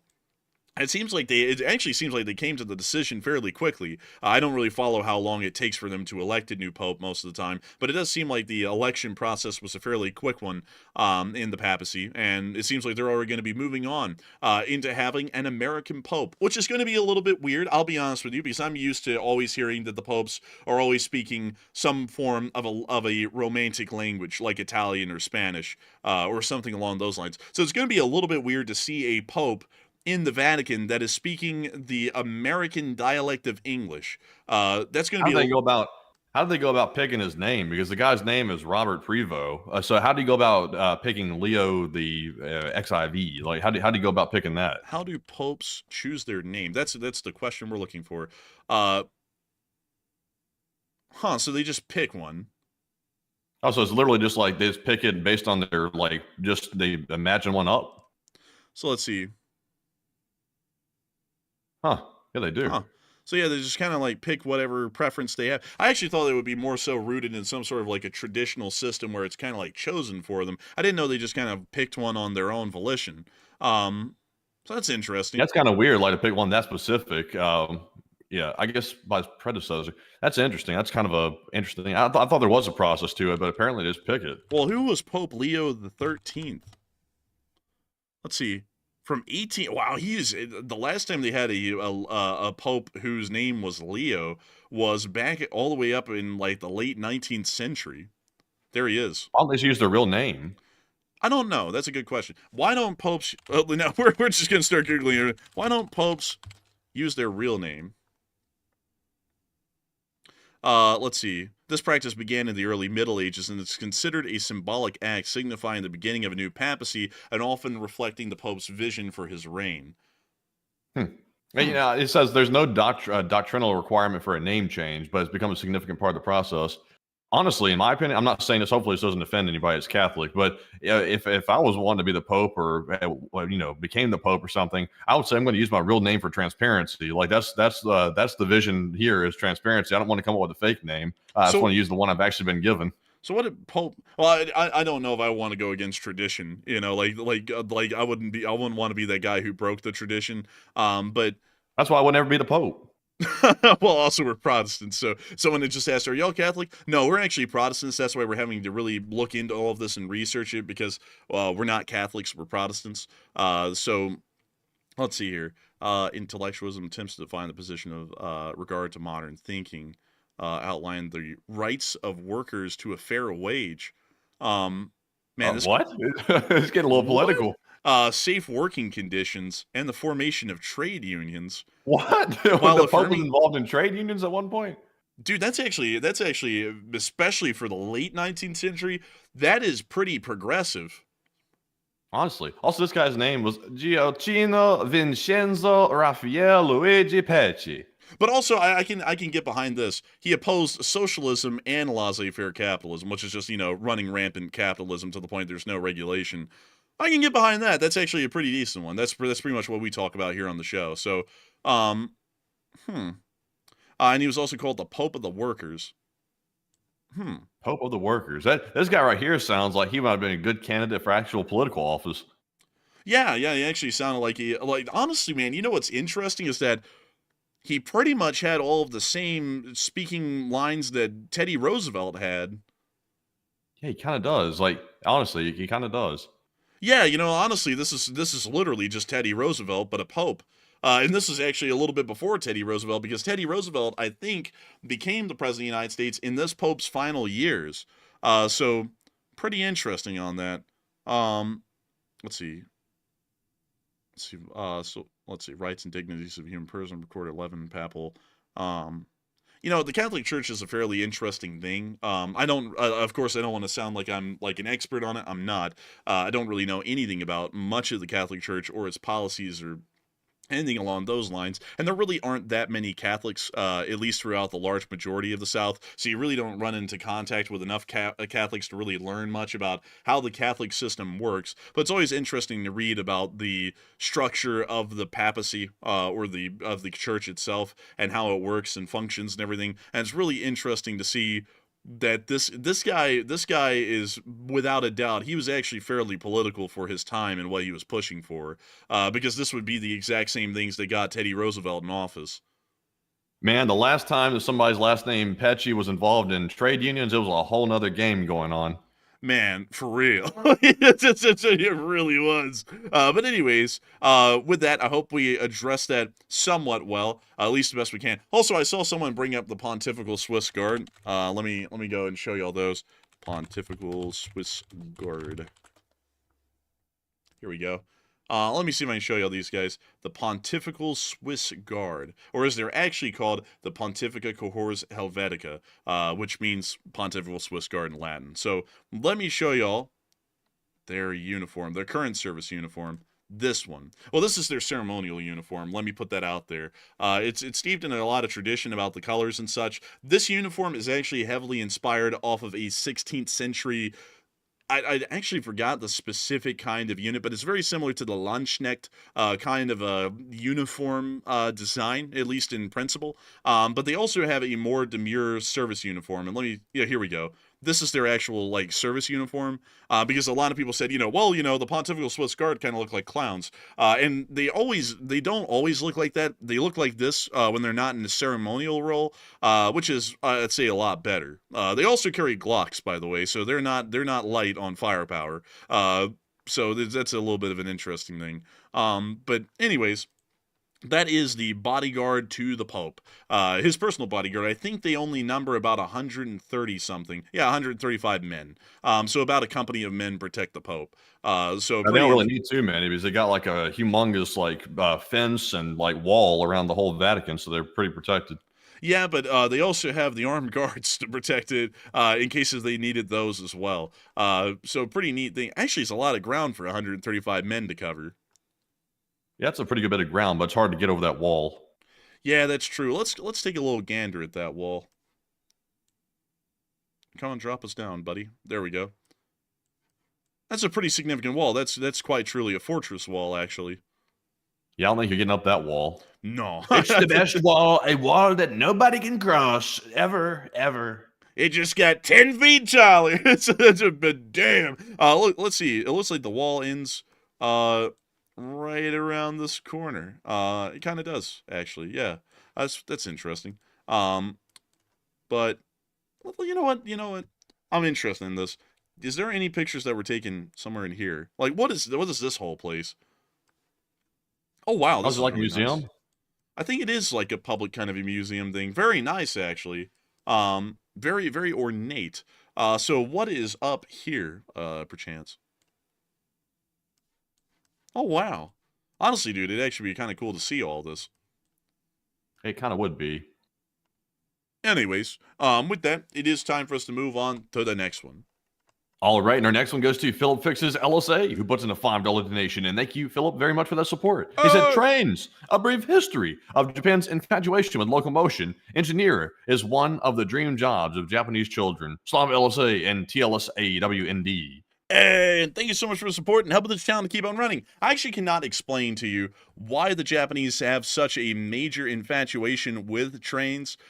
It's a really tough one to explain because I don't know the cultural elements behind that. But one thing I can say is that Japan's railroads, at least in practice, they do have railway accidents from time to time like any other country. But they are very safety-oriented, and they have a very strict safety regimen to follow. Really, like anything in Japan, there's a very strict regimen to follow when working for any company, but the Japanese railroads are insane. They actually have what they call a double redundant safety measure, which is where the actual engineer running the train has to acknowledge verbally every single safety signal, speed limit, everything else while they're on the rails. No one does that in America, and I don't really think anyone does that in any other country but Japan. And it's a pretty wild thing because you'll watch them, like if you can actually see the engineer, you'll watch him and he'll be driving the train and then he'll point with his hand and he'll say green aspect 110 miles an hour or something like that, and then he'll keep going past the signal. But if there's anything else, he'll say speed marker restriction 85 miles an hour, and then he'll also verbally state everything that he's doing to his firemen as well. It's a really interesting kind of a system, but I don't really know why they have such a major infatuation with trains. But trains are a huge aspect of Japan. It may also be because they do not have a large amount of domestic flights throughout Japan, so most areas are actually accessed by rail, and also there isn't a huge automobile culture as well, so really a lot of people move to the trains. It's kind of like how it used to be in America, because back in the day in America, the trains were the whole deal. Like trains were everything to everyone here in America. Even when the car was a thing, up until about the late 1930s, trains were still in the public's mind far more important than the car. It was really after World War II that we saw that the train pretty much almost immediately started to drop off in significance in the public's mind as being this really cool thing that everyone wants to do.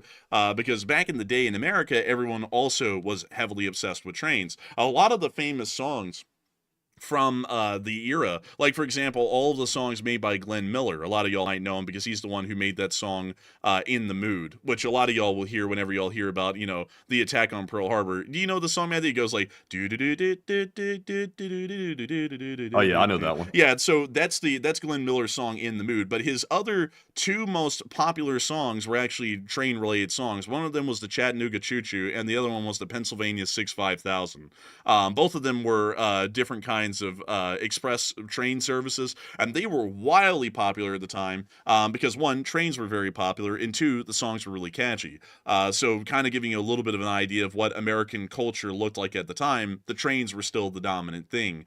Even in music they were. So kind of a little bit of an interesting fact about that is that In the Mood is his most famous song, but his other two most famous songs out of that top three are both about trains. So kind of the same infatuation. So maybe that's the reason why, is for those reasons I just said a while ago, lack of domestic flights and also not a large car culture. So most people are always in contact in some way with the train in Japan, while in America there isn't really a lot of train culture anymore because the only time that people really ever see a train, it's in a very rare kind of a setting. Even a freight train these days is a little bit more rare to see for some people, so they never really cross people's mind to be something of fascination. So with that, I hope that does address that well. And also, another thing, speaking of trains, we actually did take, in the middle of the workday today, a really short trip by the Irondale Yard, the Norris Yard in Irondale, and we actually got to see some pretty cool stuff. I'm actually gonna send a couple of those pictures over Discord, Matthew, to show the folks, because I'm not a good photographer, but I felt like they were decent pictures of some things that you could see out there. So let me see if I can send them to you real quick, Matthew. And let's see here. What do we got? Manage. We want to manage the pictures. So let me take some of the better ones, some of the betters here. And let's see here. There we go. We'll just do those four. So these were, hold up. There we go. We finally got them. So these were some of the ones that we saw today because, you know, to be honest with you all, there's not really much to do in Birmingham, so looking at trains is probably one of the most entertaining things. And also, the big thing is that it's free, so it doesn't cost us, you know, an arm and a leg to do it. So we went out there and we saw these. I think this is a Union Pacific AC 4400 CW, if I'm correct. Might be wrong on that, but it still was neat. We don't really see Union Pacific a lot. Oh, hold up. It actually says it right there. It is a C45 ACCTE, which I would have never guessed. And it also had an SD70 Ace behind it, which is easy. But also right here, we had this really, I actually found out, Matthew, these are really rare. So we actually saw a slightly rarer one, an SD70 ACC, not an ACE. So that was actually rare. Norfolk Southern only has 50 of these. So we actually got to see this one as well. Pretty neat. And, you know, so yeah, pretty neat stuff. I'm big into trains. I think trains are neat. Really, I'm into anything infrastructure related, so I find it all neat. But trains are neat to me, but not to most people. But still, a huge thanks to you once again for support and helping this channel to keep on running. I hope that does address that well. And with that, we are on to the next. Also, Matthew said, those Union Pacific trains look menacing. Honestly, they do, because well, you know, the one behind it, Matthew, actually wasn't that bad off. Like, it actually had a fresher paint job, but for some reason, every single time we see anything from Union Pacific, it always looks like it's been beat to death nearly with how worn out they all look. Yeah, it looks kind of menacing because of that. It looks like it's been so beat up, like the hell and back. It looks like kind of a little rough. Man, I honestly think the reason why they all look like that is that most of Union Pacific's trackage is like over the wide open plains. So there really isn't a lot of shade anywhere close to the tracks like trees. So they're just getting absolutely beat by the sun whenever it's shining. Like, there's no way to hide them from the sunlight. So I think maybe that's why the paint wears out faster than what it looks like on other railroads, because their trains just look terrible almost every single time. They look bad. Like this looks rough. And then you see Norfolk Southern, and for some reason, like their trains beyond the light layer of grime near to the trucks, they always look fairly clean every single time. But still, with that, hope that does address that somewhat well. Thank you once again for support. And with that, we are on to the next one. And the next one goes to Peter Florence, who puts in a 5. And thank you very much, Peter, for that $5 support. He said Pakistan is dealing with some blowback. They lost control of their proxies. I would say this has nothing to do with proxies at all. This seems to be all direct action. But maybe they lost some control of the proxies, and that's why the polygram attack happened. Maybe. But I do thank you for the support and helping this channel to keep on running, because it is folks like you who help to make this thing possible and make it a reality. And so a huge thanks to you so much once again. And with that, we are on to the next one. And the next one goes to MJ. Once again, Shimon, who puts in a $5 donation. And thank you very much, MJ, for that $5 support. I said, hey, bud, as an Indian, I apologize for the morons. The country has 1.4 billion people, so we do have a large number of them. Thank you so much for the support, and I thank you for apologizing for him, because we've had a lot of Indian viewers here on the channel before who have supported it and enjoyed it, and up until now, our only interactions with Indian people have always been positive ones, and I was like, wow, they're actually really nice people, until this war started, and then every single person who's from India, who ever pops onto this channel, is like the meanest people that we've ever run into. It's like a mass of people coming onto our show, because we've had Israelis come onto our show, and we've even had some Iranians come onto our show. And generally, the Iranians get along with us quite well because they don't like the Iranian government either. You know, so everyone gets along on that one. And then in the war in Ukraine, like the Russians run their mouths, but it isn't to the degree, like they'll just say something like, you know, Russia's the best or Russia's going to win, but they don't come in and like go at our jugulars as people because of what we're saying about the war in Ukraine.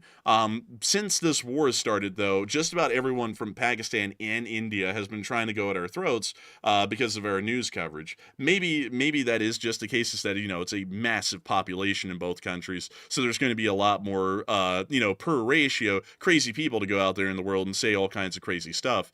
But still, I do thank you for support and apologizing on their behalf. You don't have to at all. But one thing I always want people to remember, and I don't think any of these people are thinking about this from India and Pakistan, is that when people talk to each other, even across the internet, like we are on this kind of a personal level, we are pretty much the representatives and ambassadors of our country to any foreigners that we run into. So me and Matthew, being Americans talking on the show, whenever we talk to folks who are on here from another country, we aren't just, you know, Enforcer and Enforcer Matt, we are pretty much representatives of the United States of America to these people, and we are going to leave a lasting impression on a lot of them as to what Americans really are about. Are they good people, or are they people that they're not going to like forever? And that's always a very important thing to remember when dealing with any kind of foreigners, is that you always want to set the best foot forward possible, the best first impression, because otherwise you could be tarnishing people's minds permanently against your own country because of how you're acting to those people out there. That's why we always make sure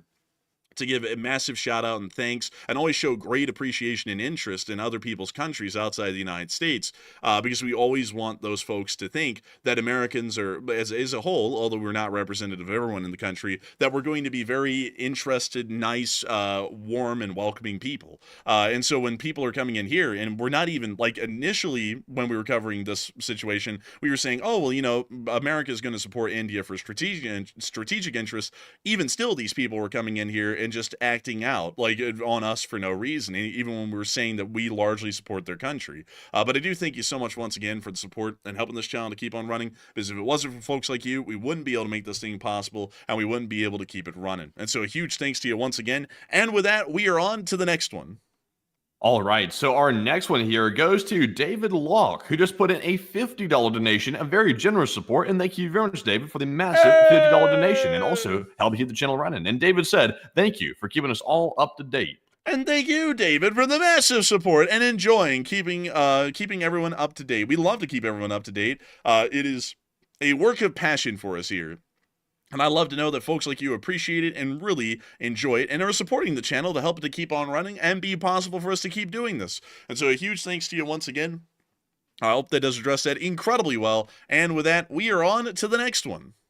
And the next one goes to Ryan H., who puts in a 5. And huge shout out to Ryan for that support also. He said, thoughts on the American government officials claiming that the India and Pakistan war is none of our business, and shouldn't it be given the risk of nuclear escalation in LSA? And I thank you for the support, considering that the nuclear escalation that would occur wouldn't actually affect really any of our allies, because even still, India, which is the only one that has ICBMs, can only reach and threaten Japan, or really Russia and China. The risk of a nuclear conflict actually affecting anyone in the West, funnily enough, is actually marginal, if non-existent. So as far as its international implications, it could really only negatively impact China or Russia at the worst case scenario, which means that we really don't have to have a dog in this kind of a fight, unlike other ones where it's directly affecting us, like China and Taiwan, or Ukraine and Russia, or Israel and Iran. This one actually could slide, but I would still say that on a strategic aspect, we should always be proactive in securing our interests, and securing India as a strategic ally into the future is inherently within American interests for what the Chinese are still attempting and planning to do here over the next few decades. So I would say that it is important for us to be actively involved in support of our own interests, even if it seems like there is no direct imminent threat to us that would force us into the situation and force us to pick a side. So with that, I hope that does address it the best I can, and I thank you once again for support and helping this channel to keep on running. And with that, we are on to the next one. And our next one goes to Carl Wissenberger, who puts in a 5. And thank you, Carl, as well. He said, would China and Russia come to fight for Iran if bombed? I would doubt it. I think, honestly, everyone would just say thoughts and prayers and diplomatic support, because, once again, the only people who are under India's nuclear gun is China and Russia. So if they came in and directly started to fight India, and then Pakistan and China were able to make it a one-side fight against India, China and Pakistan are going to be catching some nukes. And so I don't think the Chinese would really want to risk that over a situation that could still be peacefully resolved without further escalation. And so with that, I hope that addresses that well, at least in my opinion. And thank you once again for support and helping this channel to keep on running. And with that, we are on to the next one. And our next one goes to CIA Accounts Payable Black Ops Accounting, who comes in with the invoices tonight and puts in a 5. And thank you very much for that support. They said, wasn't Pakistan close to economic ruin before the war even started? And much respect for Team LSA, and thank y'all for everything. Hey, and thank you so much for the support. And let's go check the Pakistani GDP to go see. Actually, it's not doing that bad. It's actually been climbing quite significantly over the years. But it looks like they have been going through stagnation since about 2018 or so. They've been kind of like middling around the 300 billion marks. So with that in mind, I generally say they probably are in an economic crisis of a sort, but not in a significantly bad one, at least from what I can tell. But I don't know their inherent economic situation to really be able to speak on that to a great degree. But beyond that, one thing I can also say is that Iran's GDP was skyrocketing up until 2012. That is insane GDP growth right there, to go from 100 billion in 2000 to 644 billion in 2012. That is mental. Yeah, what are they exporting? Terror? Yeah, terror and oil. I think like the terror came with the oil. But with that, I hope that does address that well. Thank you once again for support, and we are on to the next one. And our next one goes to Mark-Andre Burnett, who put in a $5 donation. And thank you very much, Mark, as well, for the consistent donations every single night. And we appreciate you, Mark, very much. We also have a 3 from Plazoth, who also puts in very consistent donations. And big shout out to Plazoth as well. And we also have a $5 super chat from Makar Kobalinski, who said, did India say thank you at least once? Ask this guy if he has a suit, and Slava Ukraine. Thank you for the support and helping this channel to keep on running. And I think India has said thank you once for something. But have they said thank you once today? That's the question. And the answer is no. But beyond that, thank you so much once again for support and helping this channel to keep on running. And that is a very serious question there, and I'll have to put on some eyeliner and really reconsider and speak to my couch about this topic. And so a massive thanks to you so much once again. I hope that does address that well. And with that, we are on to the next one. And it is now time to grab our Morse code decoders of the night and our live chat questions as well. So let's jump into our Morse code decoders. Tonight we had Cliff Simonson, Mark Hodges, Earl Bernew, Kevin J, Paul Schultz, Dave Millsaps, Roy Fluffiness, Arabelle Garbo, Johnny Dog, and Norm Pritchett. They said the Morse for today reads, we are packing in so many wars every night. This is getting absurd, LOL. And anyways, LLT, LSA. And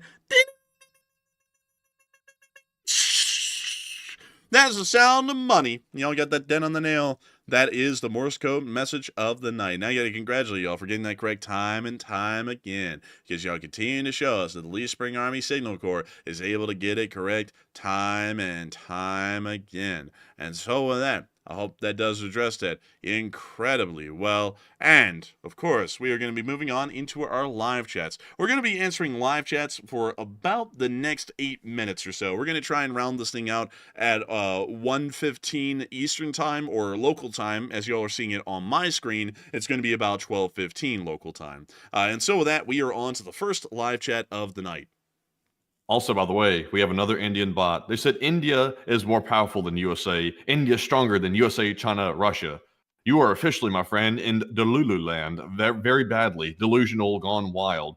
India is not going. If they can't even stand up against Pakistan, then they definitely don't stand a chance against the United States. No offense, I don't have anything against India as a country, but when it comes to military power, the USA would mop the floor with India, like hands down, no questions asked. Man, that's not even really a contest there, is it? That'd be more so of that'd be kind of like a Gulf War kind of a thing, where an inflated ego leads to a bad ass whipping, and then y'all don't even have an ICBM to reach us. You know, so it's like, you know, it's like even like that's actually crazy, man. When you think about it, hypothetically, that actually is a war that we could go into, like just hypothetically against India. We could fight the Indians, and there's no way for them to actually assure a mutually assured destruction doctrine with us, because there's no way to actually have, at least during that war, an ICBM that has the range to reach the U.S. So that would be that's a little bit of a tough one there. I'd have to say the U.S. would wipe the floor. U.S. would wipe the floor against Pakistan or India single-handedly. There's no question. We could take them both at the same time. We'd wipe them both. Yeah, you know, and also, I don't know why this person is coming in, because once again, we're sitting here on the channel and we're saying America has a strategic interest in having a strategic partnership with India. And here comes another person who is from India who is now saying, oh no, India is going to beat America's ass. It's like, why in the world would America, even if we have a strategic interest in supporting India, why in the world would we want to have a strategic partnership with a country where the people of that country are continuously shitting on us and saying that they could beat our ass? Like, that isn't really a friendly kind of a relationship to have. That seems almost more so parasitic, because we would be trying to bring India economic benefits to be our friend in return for them to act like we're shit. Like, that doesn't even make any sense. But once again, I'm largely going to assume that you don't represent the whole of India. You're just some lunatic from there. So also, what do you got, Matthew?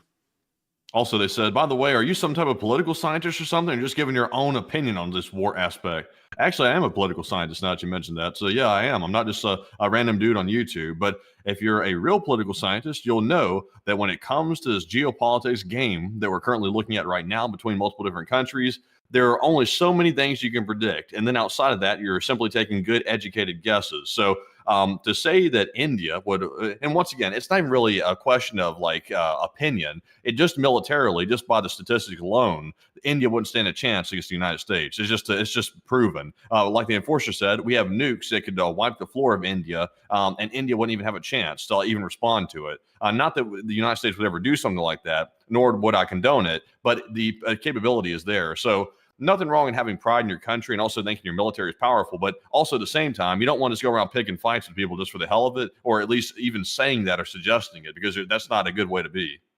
Yeah, you know, like America could wipe the floor against everyone in the world, but just because we can, that doesn't mean that I'm going to tell every single British viewer on the channel that we could come over and kick their ass, because that's not really how we make friends. That's how we make enemies.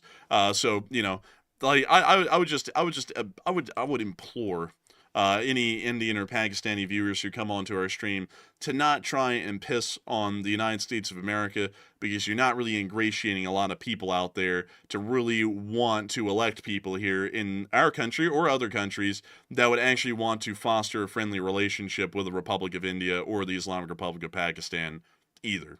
So just want to put that out there for y'all. once again, not going to go through the whole speech. Y'all are ambassadors of your country because, a lot of people around the world don't commonly travel to India or Pakistan or really out of their countries at all, unless if you're in Europe. So whenever you're dealing with people online, you're representing your country. And if you're acting like an asshole, a lot of people are going to have the impression that your whole country might act like an asshole. And then they're not going to be friendly to you. And then that might start having some future implications that will be negative towards your country. So make sure to always represent your country well, even if it's online, because it's not really a microcosm. You're actually giving a lot of people a bad first impression with those kinds of statements about your country. So with that, I hope that does address that well. And with that, we are on to the next one. All right. And jumping into our first live chat question in the last segment here, this one goes to AMX10 Speedy Bang Bang, who says, can you talk about Putin's possible message that he might deliver at the Victory Day parade? I haven't looked into it much, considering he's attending via Zoom. I don't know what kind of message he's actually going to be giving. If he attends in person, I'm going to be shocked. But I'm assuming that he'll be attending via Zoom like he stated several days ago. And so with that, I hope that does address that the best I can. Thank you once again for support and help with this channel to keep on running. And we are on to the next one. All right. And our next one here goes to, also, by the way, I want to address this. I know this is a bot, but I'm addressing it anyway because they've got me triggered. This bot said, Kim Jong-un made the whole Americans feel afraid once, LOL. No, he doesn't make us feel afraid. The United States is scared of what might happen if we respond. That's what they're scared of for their sake. And also, once again, they do have nukes and they can reach our coastline, I believe, but that's not the factor that's necessarily holding us back. It's just we have enough sense not to try to get into a bad situation like that. Like that's called having common sense. The one thing I'm seeing right now is India doesn't have the common sense to stay out of a nuclear situation. Neither does Pakistan. They're going straight into it as well. So that's something right there. You have to have a little bit of discernment when you're running a country with nuclear weapons that have such devastating power behind it. You can't just run around, willy-nilly, like picking fights on the side of the street like a brawler. You can't do that. And I think that's where India is about to learn a hard lesson, is because they've basically walked right into a situation like that, and they're already losing aircraft left and right. So they're learning a hard lesson, just like Russia kind of had to learn a hard lesson. And, everybody involved is going to have to walk away from it and hopefully learn something instead of wiping each other out. Yeah, I would have to agree. And so with that, we are on to the next one. All right. And our next one goes to Avari Mendebranas, who says, have you heard that Turkey sent naval vessels to Pakistan to offer support and that Turkey is doing Turkey things? I haven't actually heard about that, but that is very interesting, and I wouldn't doubt it, because I actually did hear that Pakistan stated a message of thanks to the Turks for supporting them in this situation, so I would assume that that was an extenuation of that, but that is a wild thing, and once again, Turkey is doing whatever the hell they do anymore, and so with that, I hope that does address that well, and with that, we are on to the next one. And we have one from White Lightning 777, who said, why didn't Pakistan disavow the terrorists and turn them over to India, and that would have stopped the war? And why didn't they? That's exactly, like, why didn't Pakistan do that? That would have stopped the whole situation. That was the first stupid move, was from Pakistan, and then India made the second stupid move by going overboard.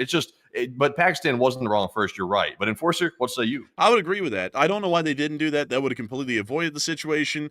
But that also shows, on the argument against Pakistan, that shows that this was most likely a state-sponsored attack by Pakistan, because instead of handing these people over, who supposedly did a heinous act according to Pakistan, they decided to protect them from the Indians, and that largely shows that there was a direct government involvement by Pakistan in that situation.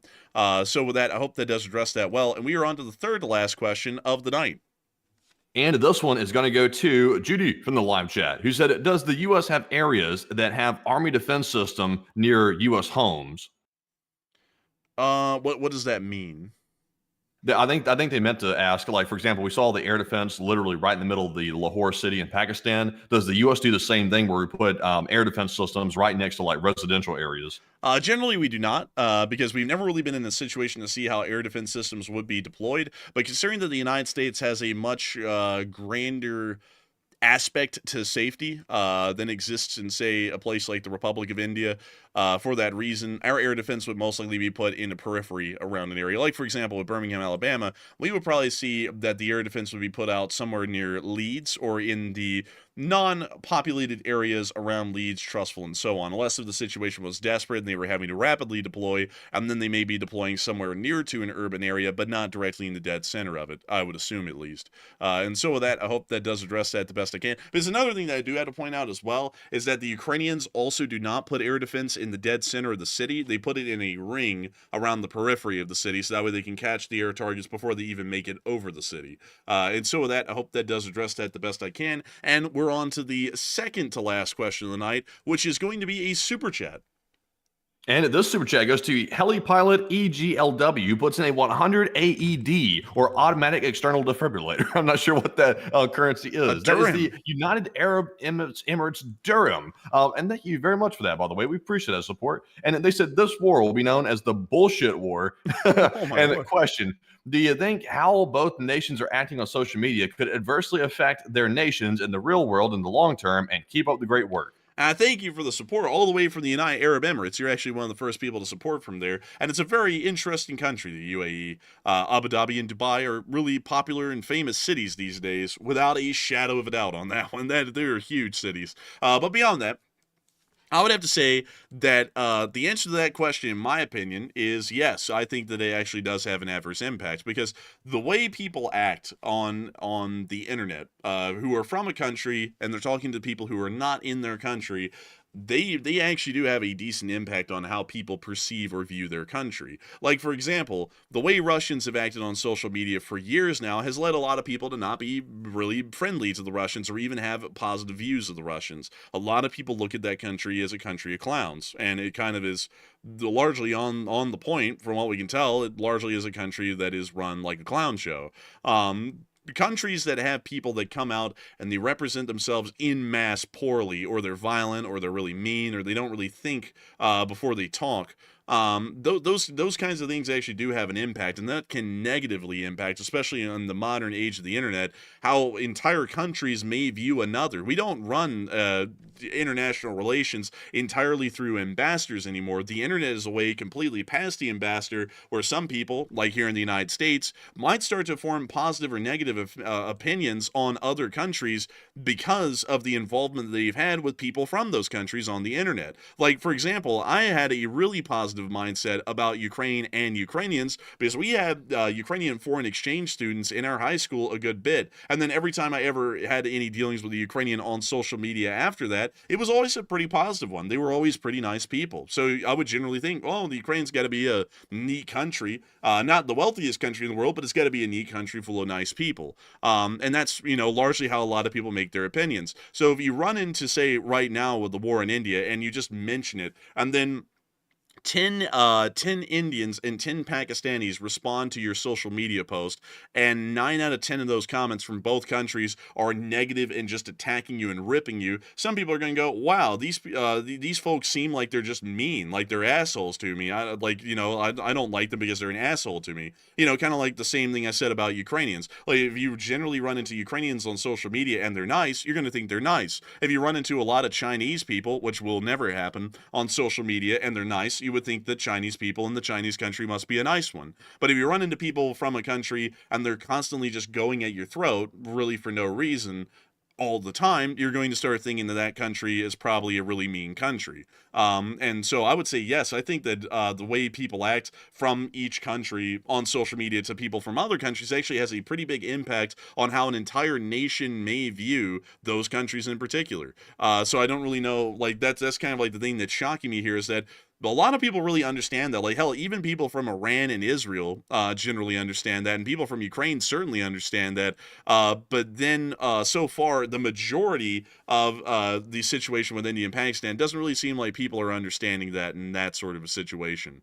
But with that, I hope that does address that support well. Thank you so much once again for support and helping this channel to keep on running, because if it wasn't for folks like you, we wouldn't be able to make this channel possible and keep it running. And so with that, we are on to the final question of the night. And so, who is the last person to throw in the lucky last question of the night? And that viewer is Mike Garcia. While I choke again, but thank you, Mike, for that good question right here. He said, do you think, excuse me, he said, do you think that even if Pakistani aircraft were shot down, that it would be suppressed by the CCP as they use Chinese aircraft and CCP support them? I would say, can you read that one again, actually? They said, do you think that even if Pakistani aircraft were shot down, that it would be suppressed by the CCP as they use Chinese aircraft and CCP support them? It's possible that it could be, but the thing is that if there is a debris field and a civilian films it and then they publish it on the internet, it's really out of their control at that point, because that is naturally going to circulate far faster than an intelligence agency would be able to keep up and suppress that information.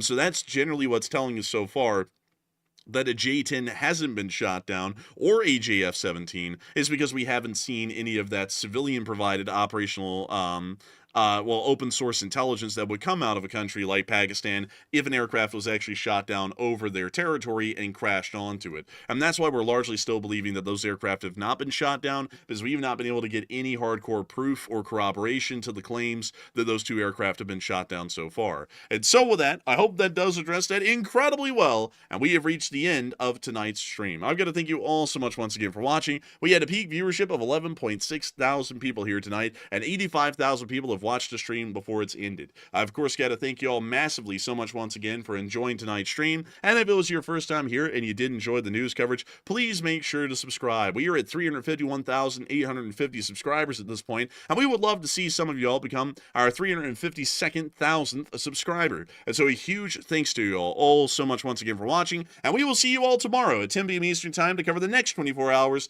of news from around the world. And so with that, good night, good luck, take care, stay safe, Slava Ukraini, and long live the Lee Spring Army. The Lee Spring Army will never die.